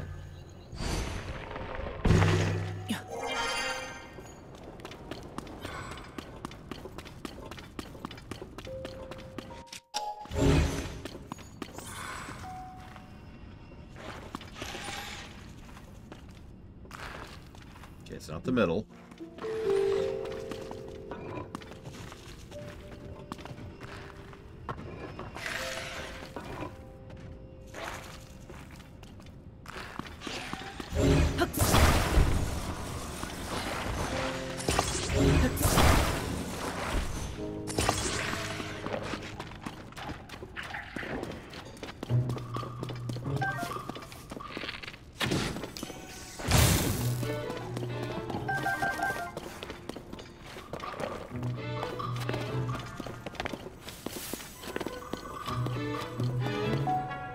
Really?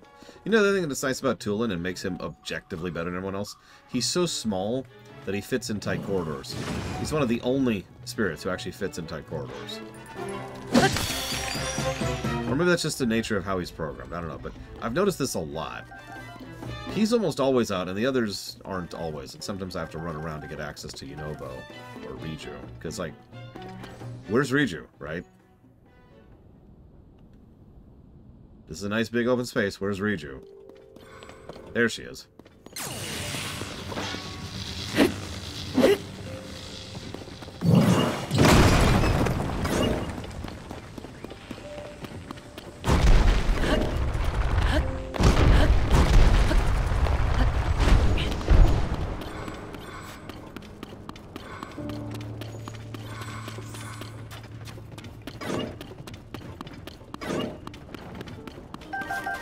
Yeah, exactly, Czar. And also Battlecon.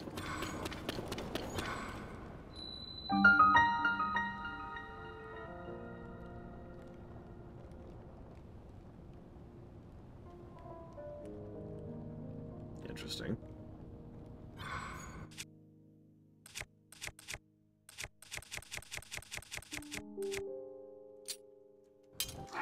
Well, honestly, I'm not sure if we are. Give it to be 100% real with you.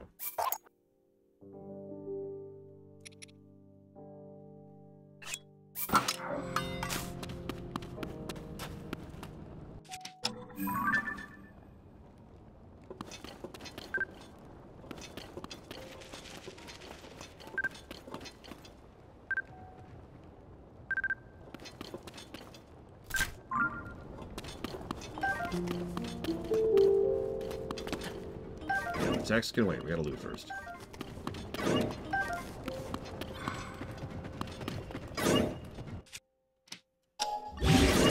Yeah, we're still on the first quest. We've been doing this for an hour and a half now, by the way. We are still on the first quest.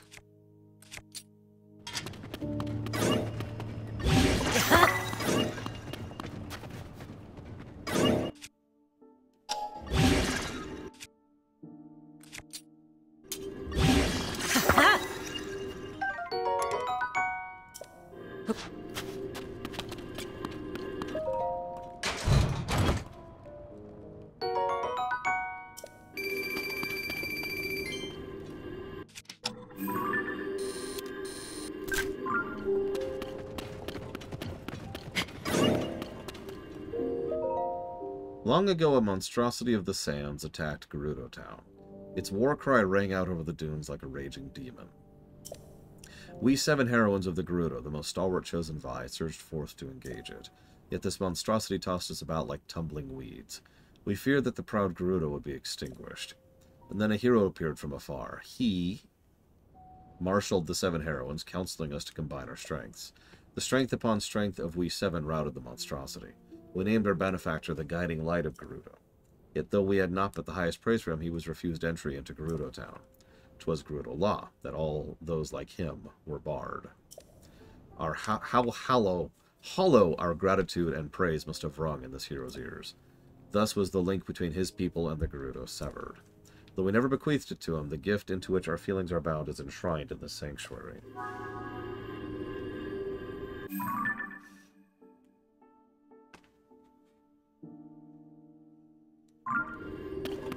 interesting. And no, I didn't actually catch that Bionic Monk. When you say the first cutscene, which one do you mean? Oh, it's probably this one.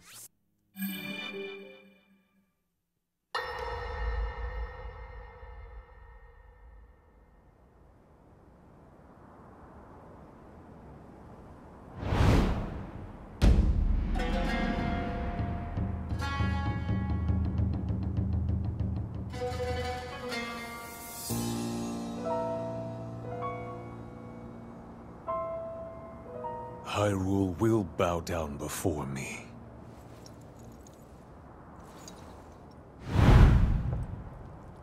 I'm not seeing him. Rather, I'm not seeing anyone that isn't just the same as everyone else there.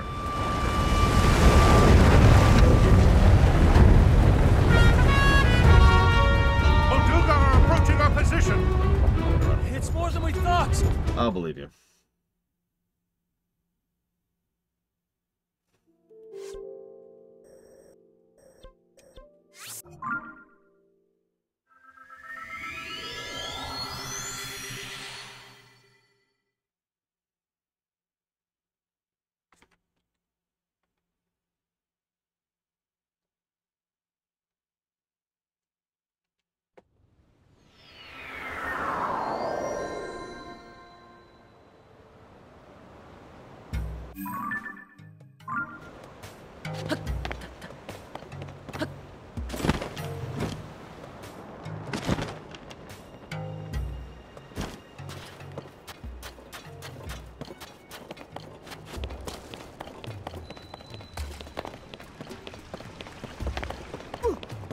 Yes, just Twin Rubber.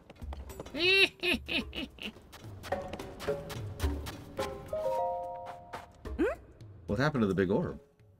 Well, what? You found your way into the sanctuary. So the giant orb was key after all. Well, did you learn anything about our mystery 8? Yeah. 8 was a foe. Is that true? So 10, if you asked me what I thought the truth would have been, I never would have guessed this. To say that what we learned here will upend what we know of Gerudo history is an understatement. I've got to write up these findings as soon as I can. Don't worry, I'll mention your contributions as well. Hang on. What name should I credit you as? Kill me! That's a funny coincidence. Must be nice having the same name as Princess Zelda's favored swordsman. I'll write this report up nice and thorough. I know you're excited to read it. Oh, before I forget, I have a diamond. Next time you see me, I'll be the star of the Archaeological Society. She was never heard from again. The church, the Gerudo church, got involved and said, "We will never allow you to speak again." I mean, actually, it would make a degree of sense if people would name their kids Link in this setting. But, yeah. Anyway, so that was the first one. Yeah, we did one quest. Oh god, kill me. Okay, hang on.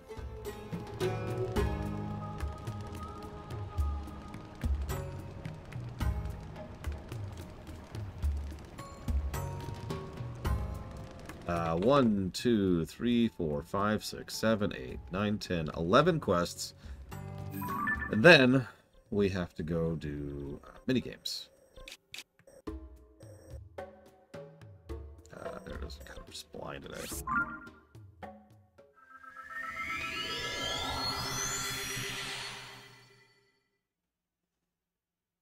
So here's a question.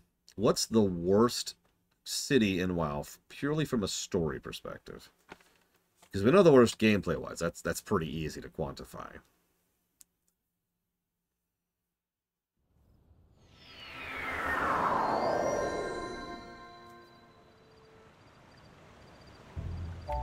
Hugs, Evo.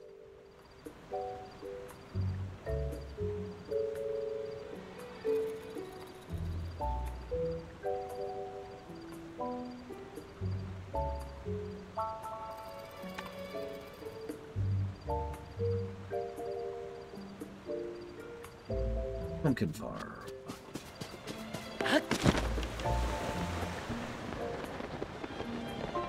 So, before we talk about WoW, let's talk about the quest we just did.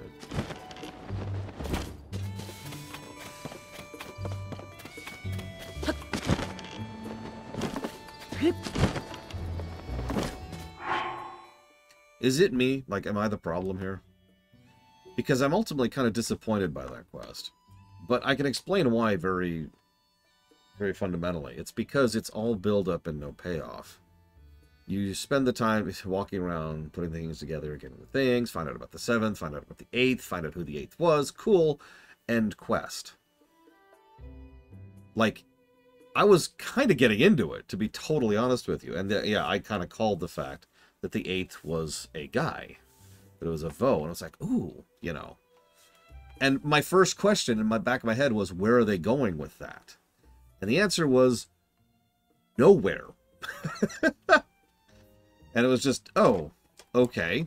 Because there's some cool concepts there. Like, maybe one of the reasons why the Gerudo have been slightly more accepting of Vo in recent times is because, you know, culturally they've been trying to push back against that.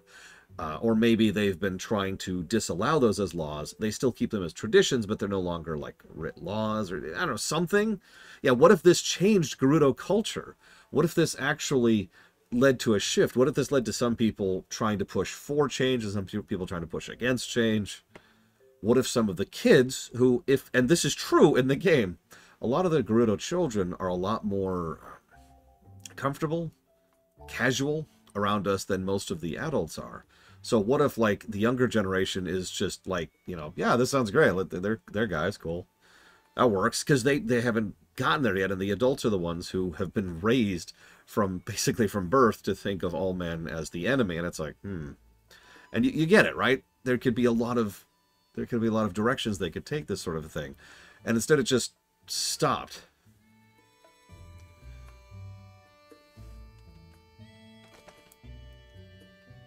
Oh. I don't know. That's the kind of quest chain that usually is my bag, but I feel like they stopped. They just straight up stopped mid-stride. And that's a shame.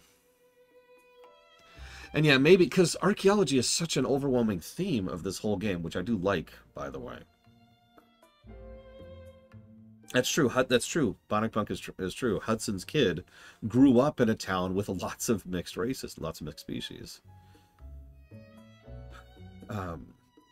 So that could have informed her mindset and how she's been developing. Because Terrytown is kind of the first multi-species setup they've got in immediate memory, like within the last 100 years plus.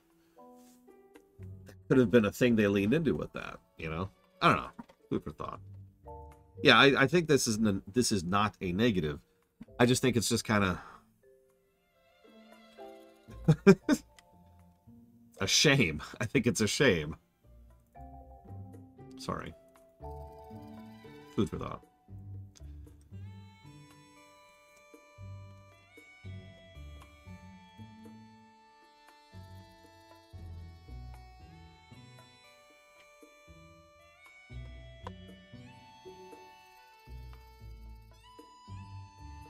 Yeah, I'll be breaking for lunch. That feels weird. I feel like I've streamed for only like an hour and a half.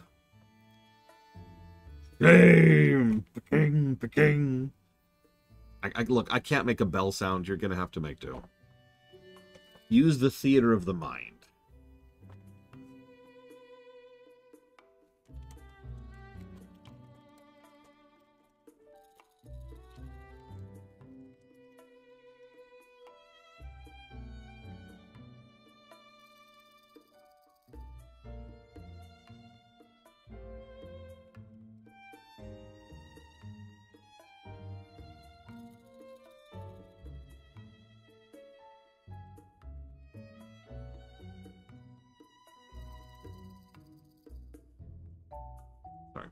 Okay, quest.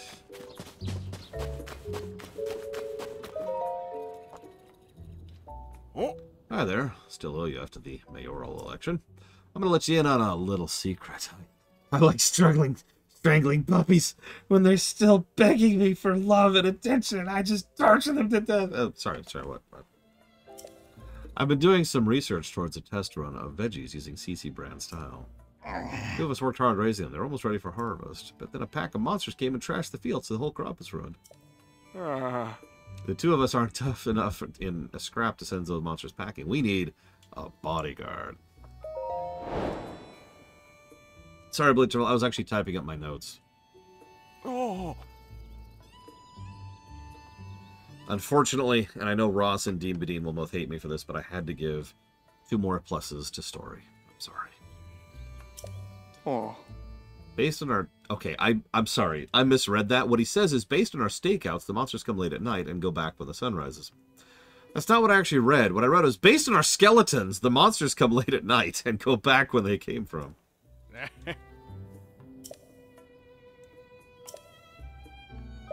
Oh. That can be taken a lot of different ways. That could work. That could work. No. Ah.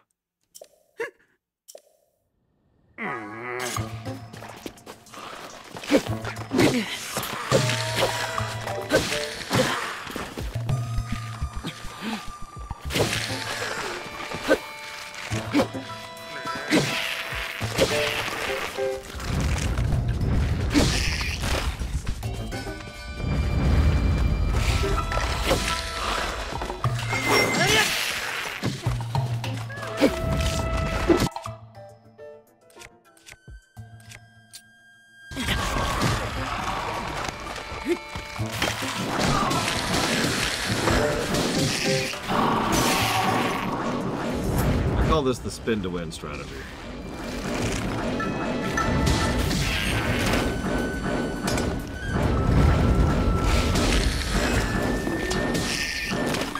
No reason, just, you know.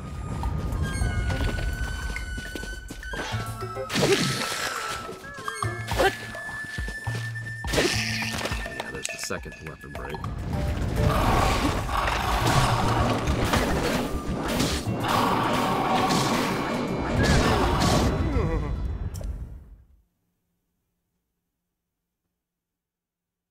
Game. Oh. Hmm.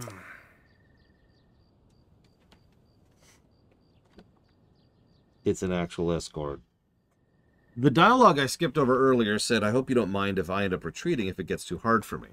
So I sort of automatically assumed that that meant, okay, he'll try to fight, but if he dies, it's whatever. We've actually seen this the whole game. Like, every single time we do a monster clearing quest, they're like, ah, but when they die, they lay down on the ground and they've got the stars going over their heads, right? So that's what I was assuming. Or not the fact that if he dies, the quest fails!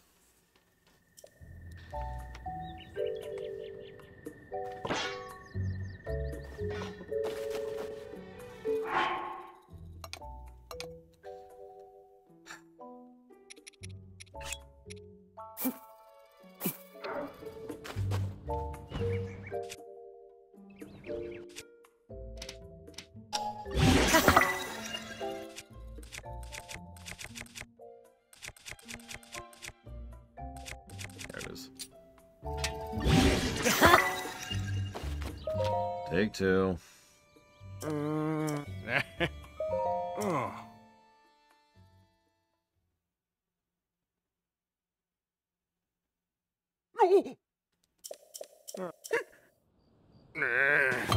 Nice helmet.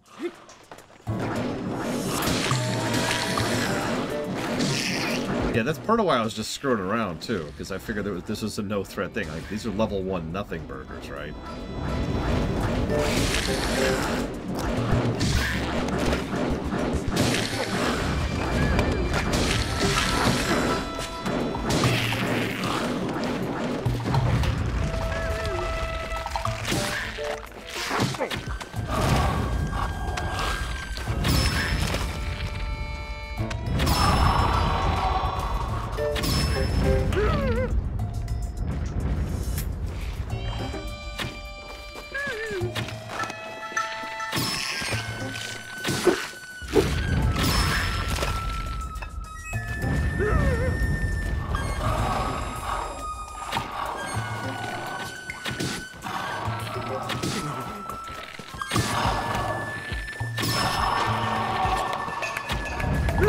through the...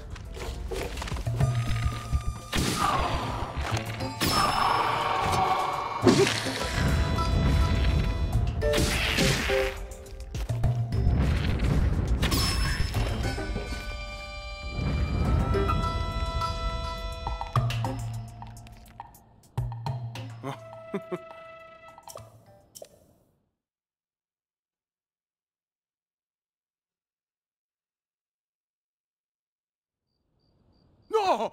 We did it! We did it. Look at the pumpkins. Yep, mushkins. Pump rooms. Okay, let's not call them pump rooms. That sounds like something much worse than that.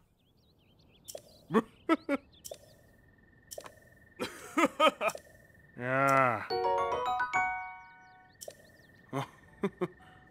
Yeah, that we is doing some serious lifting. Okay, that was cute. And now we have access to sun pumpkins. See, that was a little faster than the last quest. Why was that last one not a side adventure, right? Like, that probably should have been a side adventure. Whatever. What do I know? Alright, so. Okay. Cave mushrooms that glow? Why don't I have that one?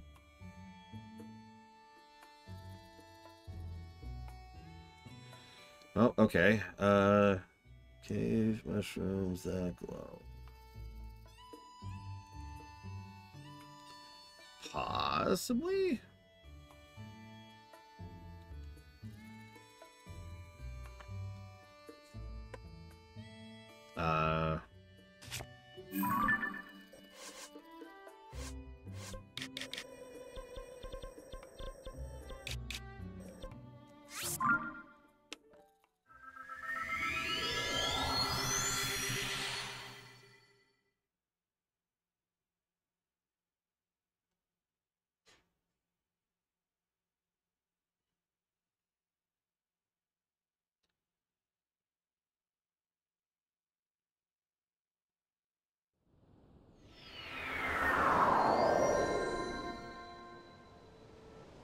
You're right, I completely skipped this entire section on accident. So actually we have 15 quests left to do. Sorry. Hang on, hang on. Yeah, time to fight all the nerd roots. Okay, so I also need who finds the Haven.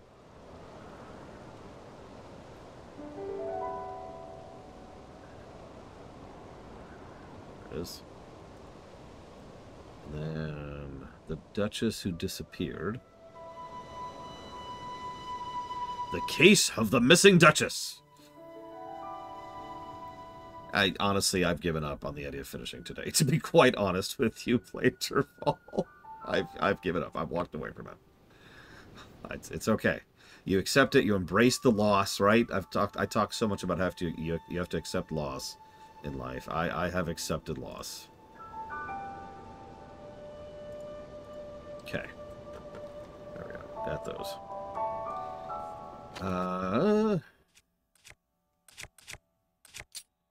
We are going to go in here briefly, because there's been a few times I have regretted not having done this lately.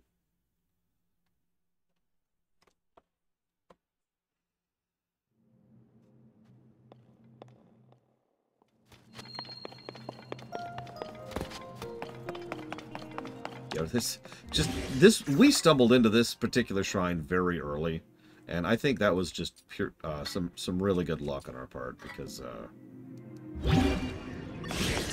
this has been invaluable.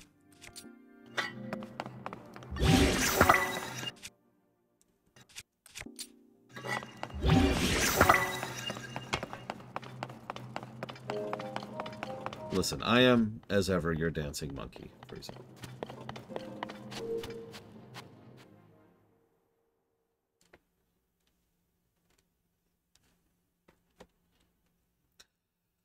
You know, honestly, if they just gave us a dedicated jetpack in Breath 3, I'd be down for that.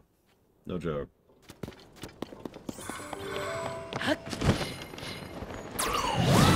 mean, I can't possibly do a worse job than he did, Robostall.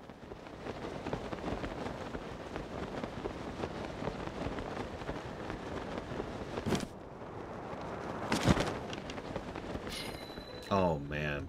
I'm so glad those VODs were deleted, Bionic Punk. Okay, so...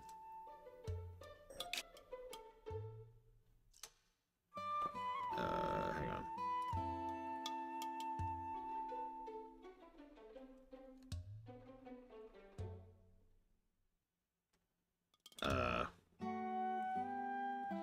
Got it. So I don't have coordinates, so we're just gonna look for it manually. I'm sure I'll find it in some period of time, eventually. Oh god, I don't know. I haven't even thought about lunch.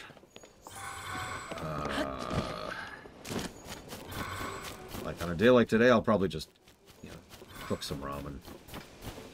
I've got some dishes to do anyways, and that'll be a good thing to do while the ramen is cooking. Breath 3 is the exact same game, but twice as long. Okay, this feels like an interesting game, though. I thought it was... No. What happened... Okay, hang on. So... Hey, let me have 3 comments at the same time.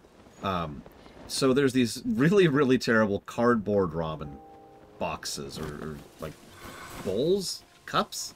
That you get, cup of noodle kind of things, right? Those are terrible. I'm sure there's good ones somewhere in the world.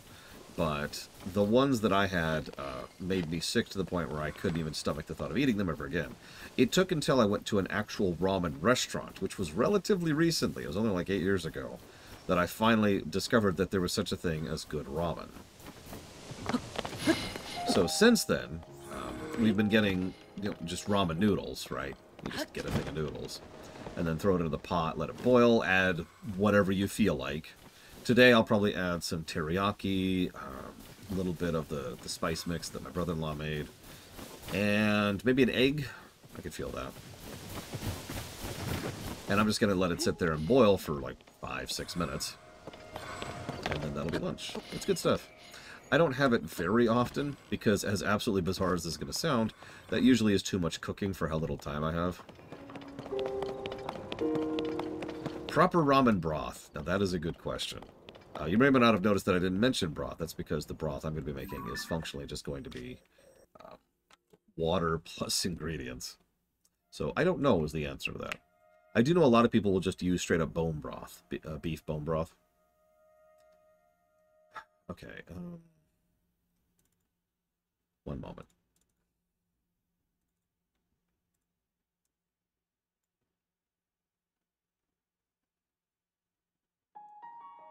There it is. Sorry. Pulling up the map to find this stupid cave. Which is here. Okay. Ironically, it would be faster to just go right back up here. It depends on the soup, but usually yes, Bionic Punk. Did you get anything good that way, Dean Badine? Handashi powder, chicken stock, tahini, and soy sauce. That sounds like a good combo. Probably a little salty, but it depends on how much soy you put in, I think. I don't know.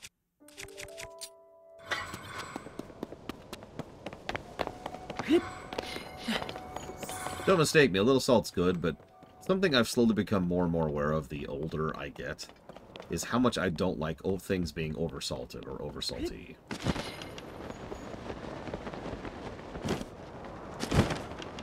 Lol, David.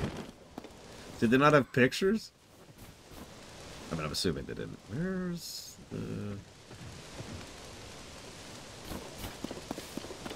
Oh, they're there.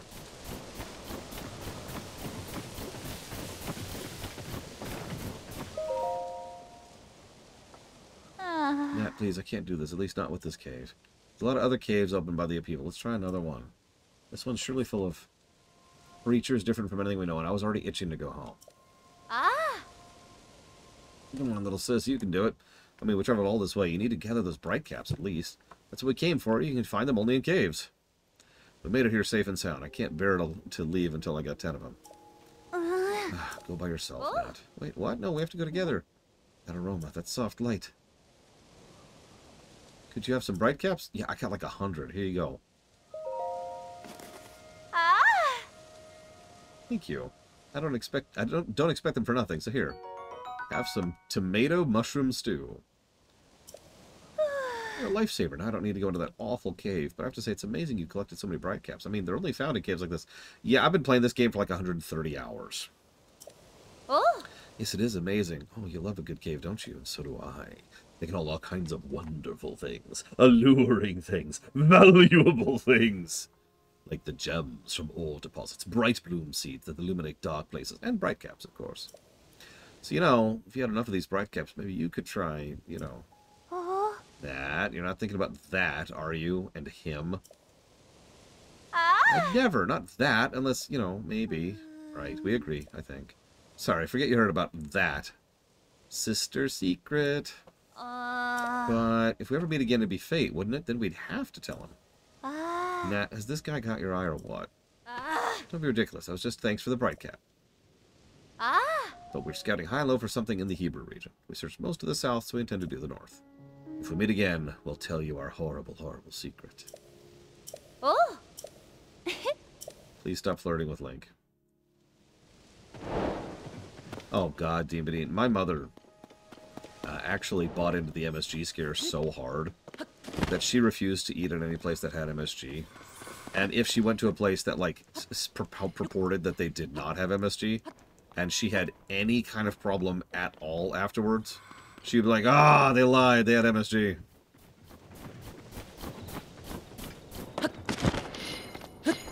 Yeah, monosodium glutamate.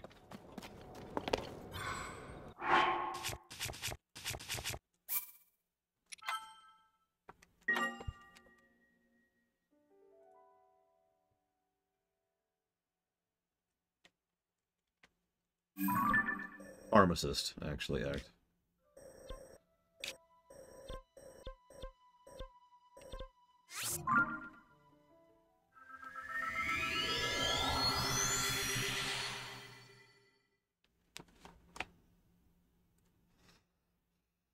You know, I don't actually know what MSG does. I mean, I know it's a flavor thing.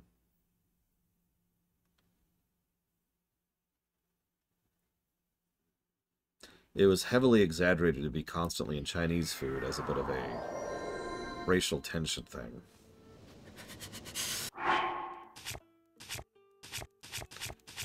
I'm saying that as neutrally as I possibly can, because that's a whole topic.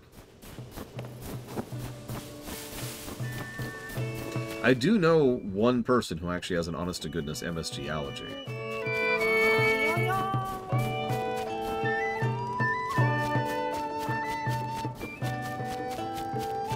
But then again, like, I know a lot of people with a lot of allergies, so...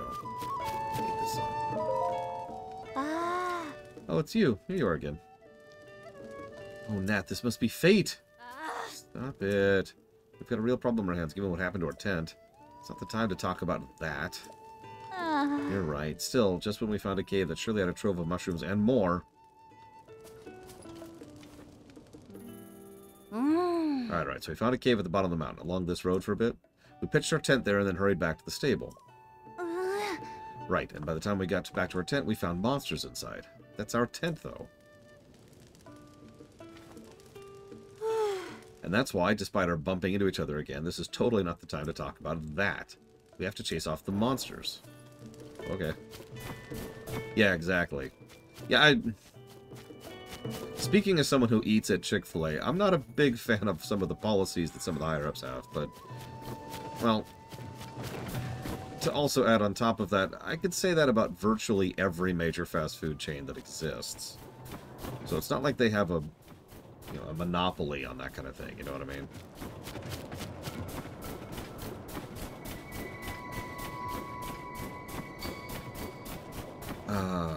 Was it McDonald's? Someone earlier this year put out an announcement saying like, oh yeah, everything's going great and fantastic. You know, it was your typical investor speak. And then like, as like a little anecdote, oh, by the way, we're laying off like this giant swath of people, and it's just like... and I know what you're going to say. Well, yeah, it's everyone right now. Yes. That doesn't make it good.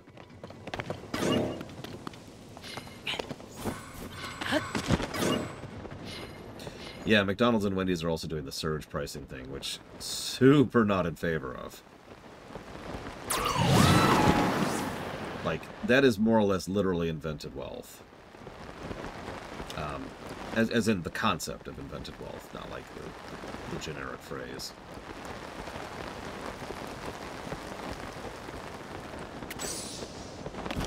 I don't know how old Chick-fil-A is. I wasn't aware Chick-fil-A even existed until I moved to Indiana. And that was like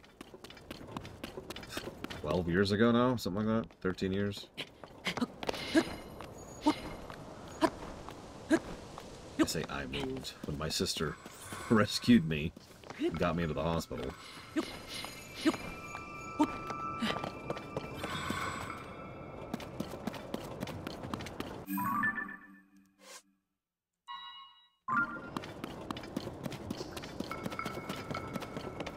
Pretty much, Bionic Dog.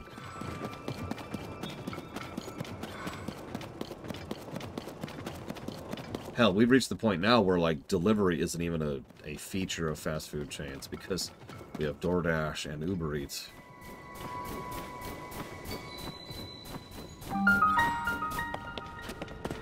And the relevant point being they will absolutely deliver from, you know, non-franchises. 1946. Wow.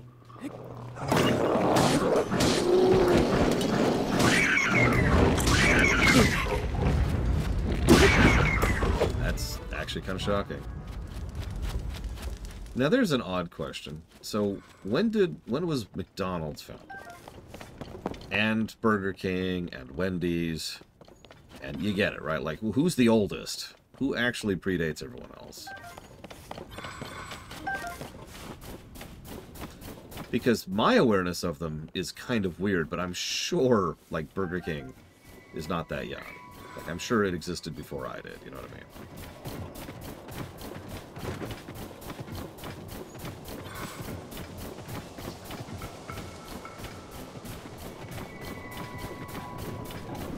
Why am I walking?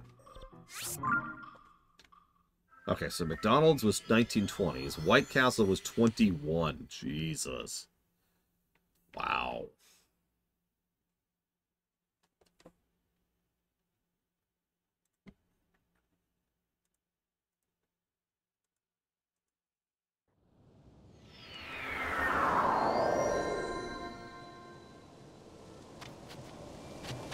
That's kind of what I was thinking about. I know you could say that McDonald's pre-existed, but when did the franchise become a thing? Burger King was 54. A&W was 1919. Damn. Do you know A&W is actually apparently pretty big in Canada? I mention that because I haven't seen an A&W here in the States in years.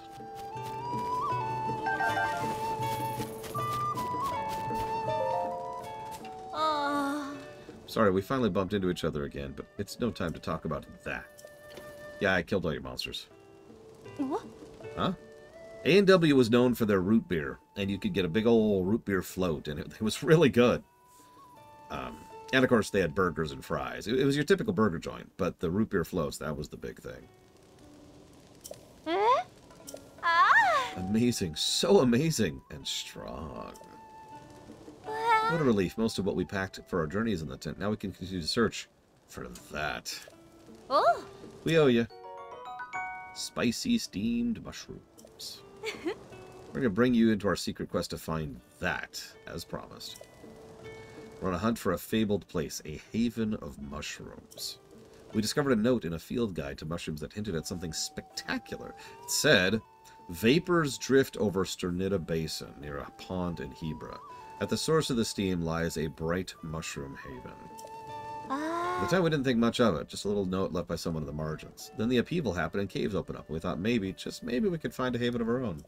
Oh! Who knows? Maybe it was a joke some prankster scribbled in it, but if there's a mushroom haven, we have to find it. Oh! This is between us, you understand. Me and my sister, and now you. Mm. If the message we saw in that field guide was accurate, it must be in Hebra. We have to find the pond and follow the drifting steam to its source. So, bye.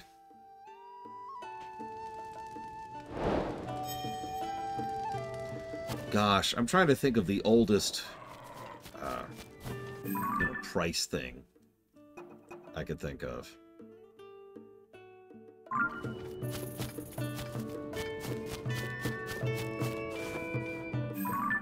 Like, For example, I could talk about how you could get a burger, like the basic-ass burger at McDonald's for 30 cents. That's going back pretty far.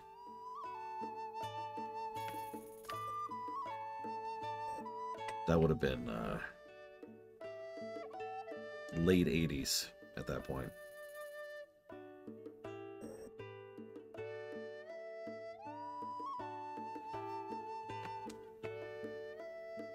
Interesting, Frieza.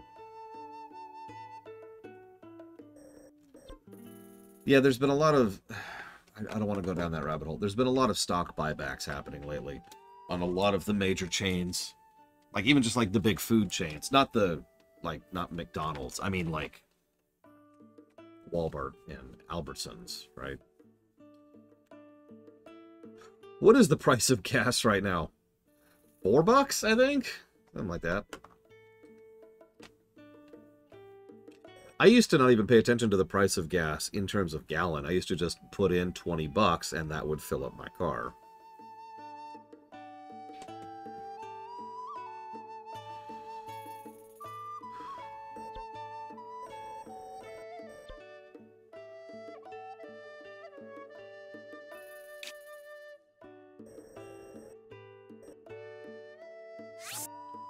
I played it off camera. It was one of my exercise games, Bonnet. And sorry, Dante Bronson, for failing you.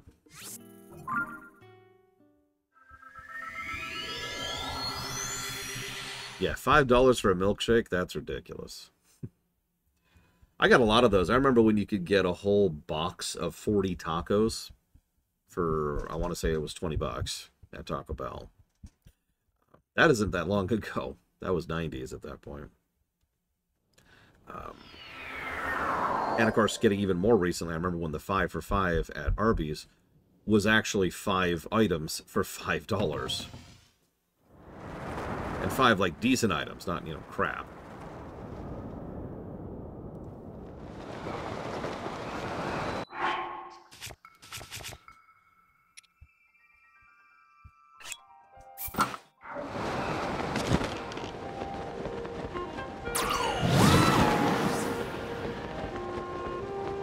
What's funny is I've talked about this before. Inflation is one of those weird things.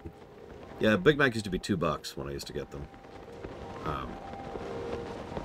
Because inflation, everyone accepts inflation's a thing, but it's not. I mean, obviously inflation exists. What I mean by that, though, is that a lot of people seem to act as though inflation is a guarantee, which it absolutely is not. And a lot of people also seem to presume that it's a linear curve of inclination over time, which is also not true. There's a lot that goes into what inflation is and why it is, and how to manage it. And we actually have a decent amount of tools in real life to deal with inflation.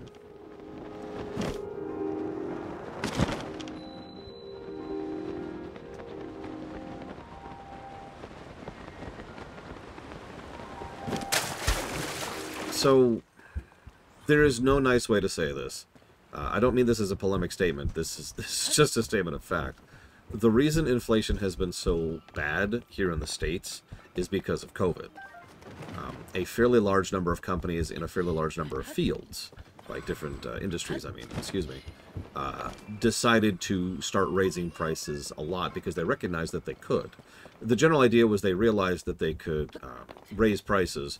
Nobody could really stop them because they were in the middle of a pandemic, and there was a lot of protocols being put into place in order to make sure that businesses wouldn't fail. And then they've been trying pretty much ever since to standardize that as the new price range. That's your inflation right there. And yeah, they never lowered the prices back. They never went back to pre-COVID markers. Sorry, that's being generalizing. Several of the companies, several of the industries never went back to pre-prices. This is most obvious with food, rent, and gas. But this has been noticeable in several other fields as well, and this is also having an impact on the rail industry, which is important because the amount of the United States infrastructure that sits on the rail industry is not small. Like, we need those trains to keep working. Need. Let me stress that word for a second. Yeah, our trains are bad. Our railways are not great. We need those railways. Where am I going?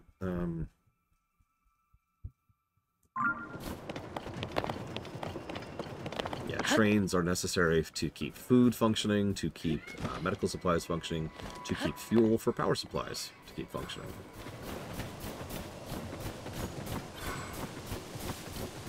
Okay, am I just blind? There should be a cave, like, right around here, and I am not seeing one. And it's kind of hard to see right now, because this, like, weird glow thing I got going on. I do remember the big crash in Ohio. How many of you are aware of the runaway train over in California?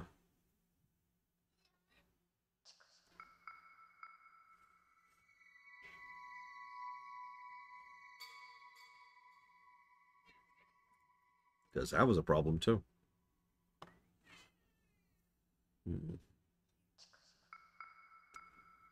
Where is this thing? Sternita Springs Cave. Yeah, speaking as someone who is probably more pro-car than a lot of people are, I still think our country could be a lot less car mandatey than it is. Okay, it's in the southeast corner.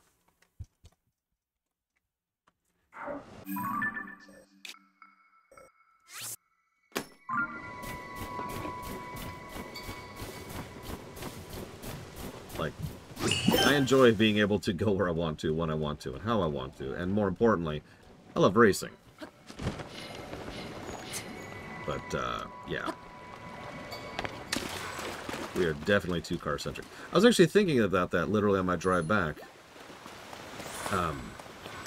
So, yeah, let me read this dialogue and then I'll talk about that.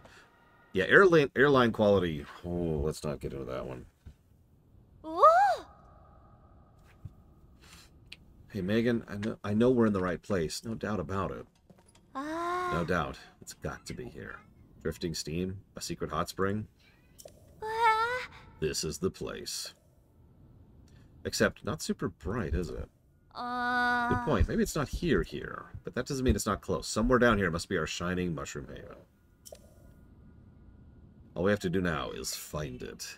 Let's go.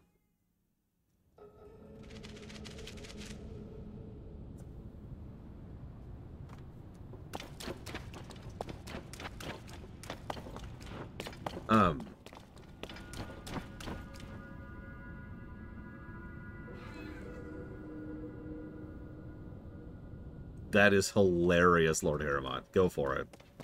And they were never seen again. Oh, there she is. God, what was I saying? I was saying something about cars.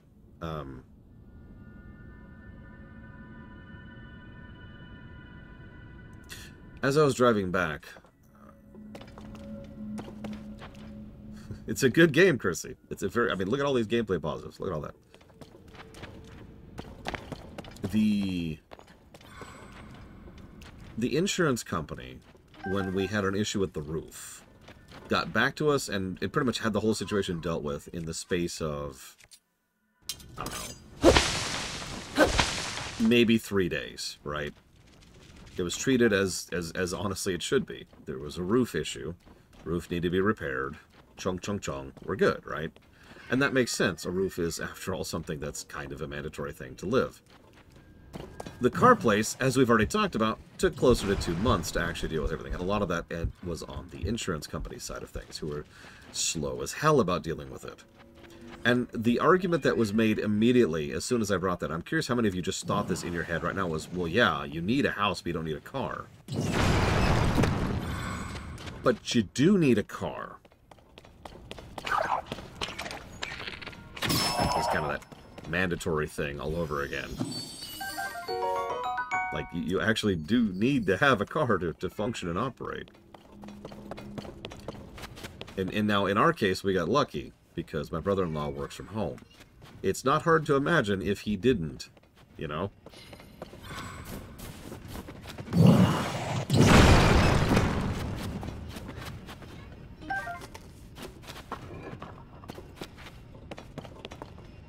Yeah, not having a car is a bit of a handicap, and it's really this kind of self-perpetuating system, because none of us want our cars taken away from us, for obvious reasons. And so we have more car-centric infrastructure, which leads to more issues and needing cars more, which you get it.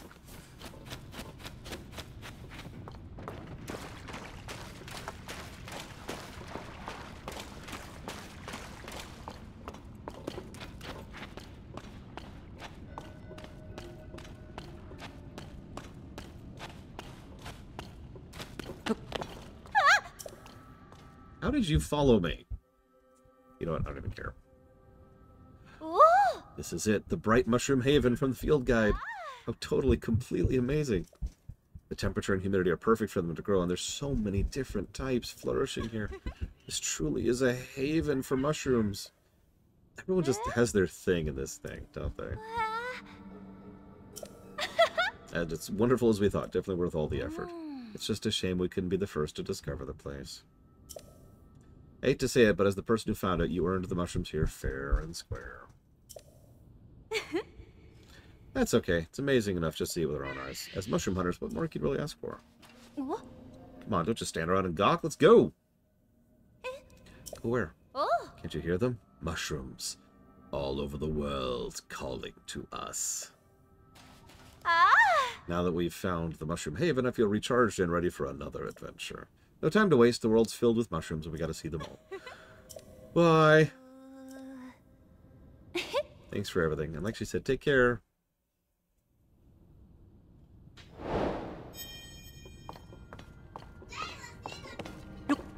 Well, I will be nice and not loot the place dry. First of all, I don't need any of this, but second of all, it belongs to them. I'm okay with them taking the fruits of their spoils. those two were cute. And they only kind of crushed on us. That's always nice.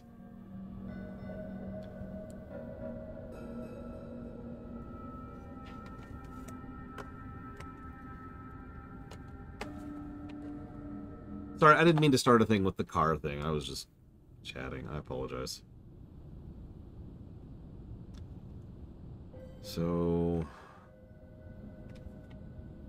the Duchess who disappeared is supposed to be the next one.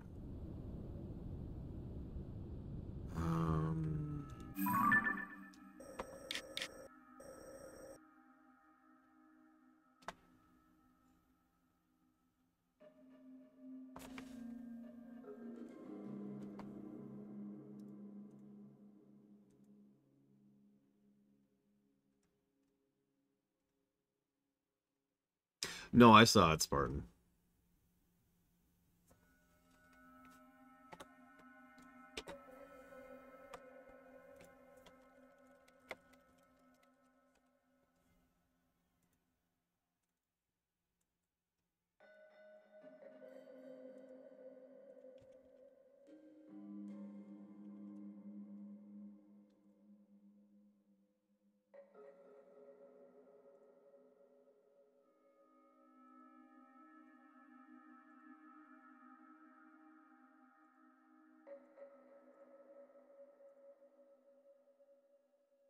Ratafu. Trucks can be very useful. 100%. That's not the problem. That's a terrible idea, Dante Bronson. I love it. Let's sell it. Let's print it. Let's make $1 billion.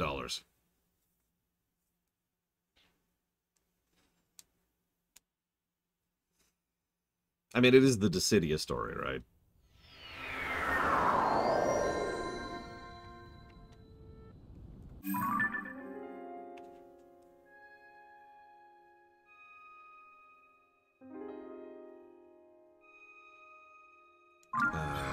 Where am I? I mean, I don't want to comment too much on the truck thing, because again, trucks are useful. Really. Generally speaking, almost every family unit or friend unit or whatever should have, like, one truck, because it's useful. It is useful to have something that can haul big stuff. But I do also have to immediately then point out how frustrating it is to, for example, go to the grocery store, which I did this morning, and have trouble backing out safely because I've got two gigantic-ass trucks on either side of me, which make it so I literally cannot see if I'm backing out into traffic.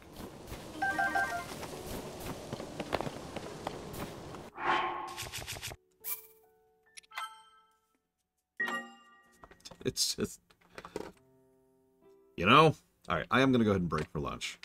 When we come back, we will find the Duchess who disappeared and not beat the game today.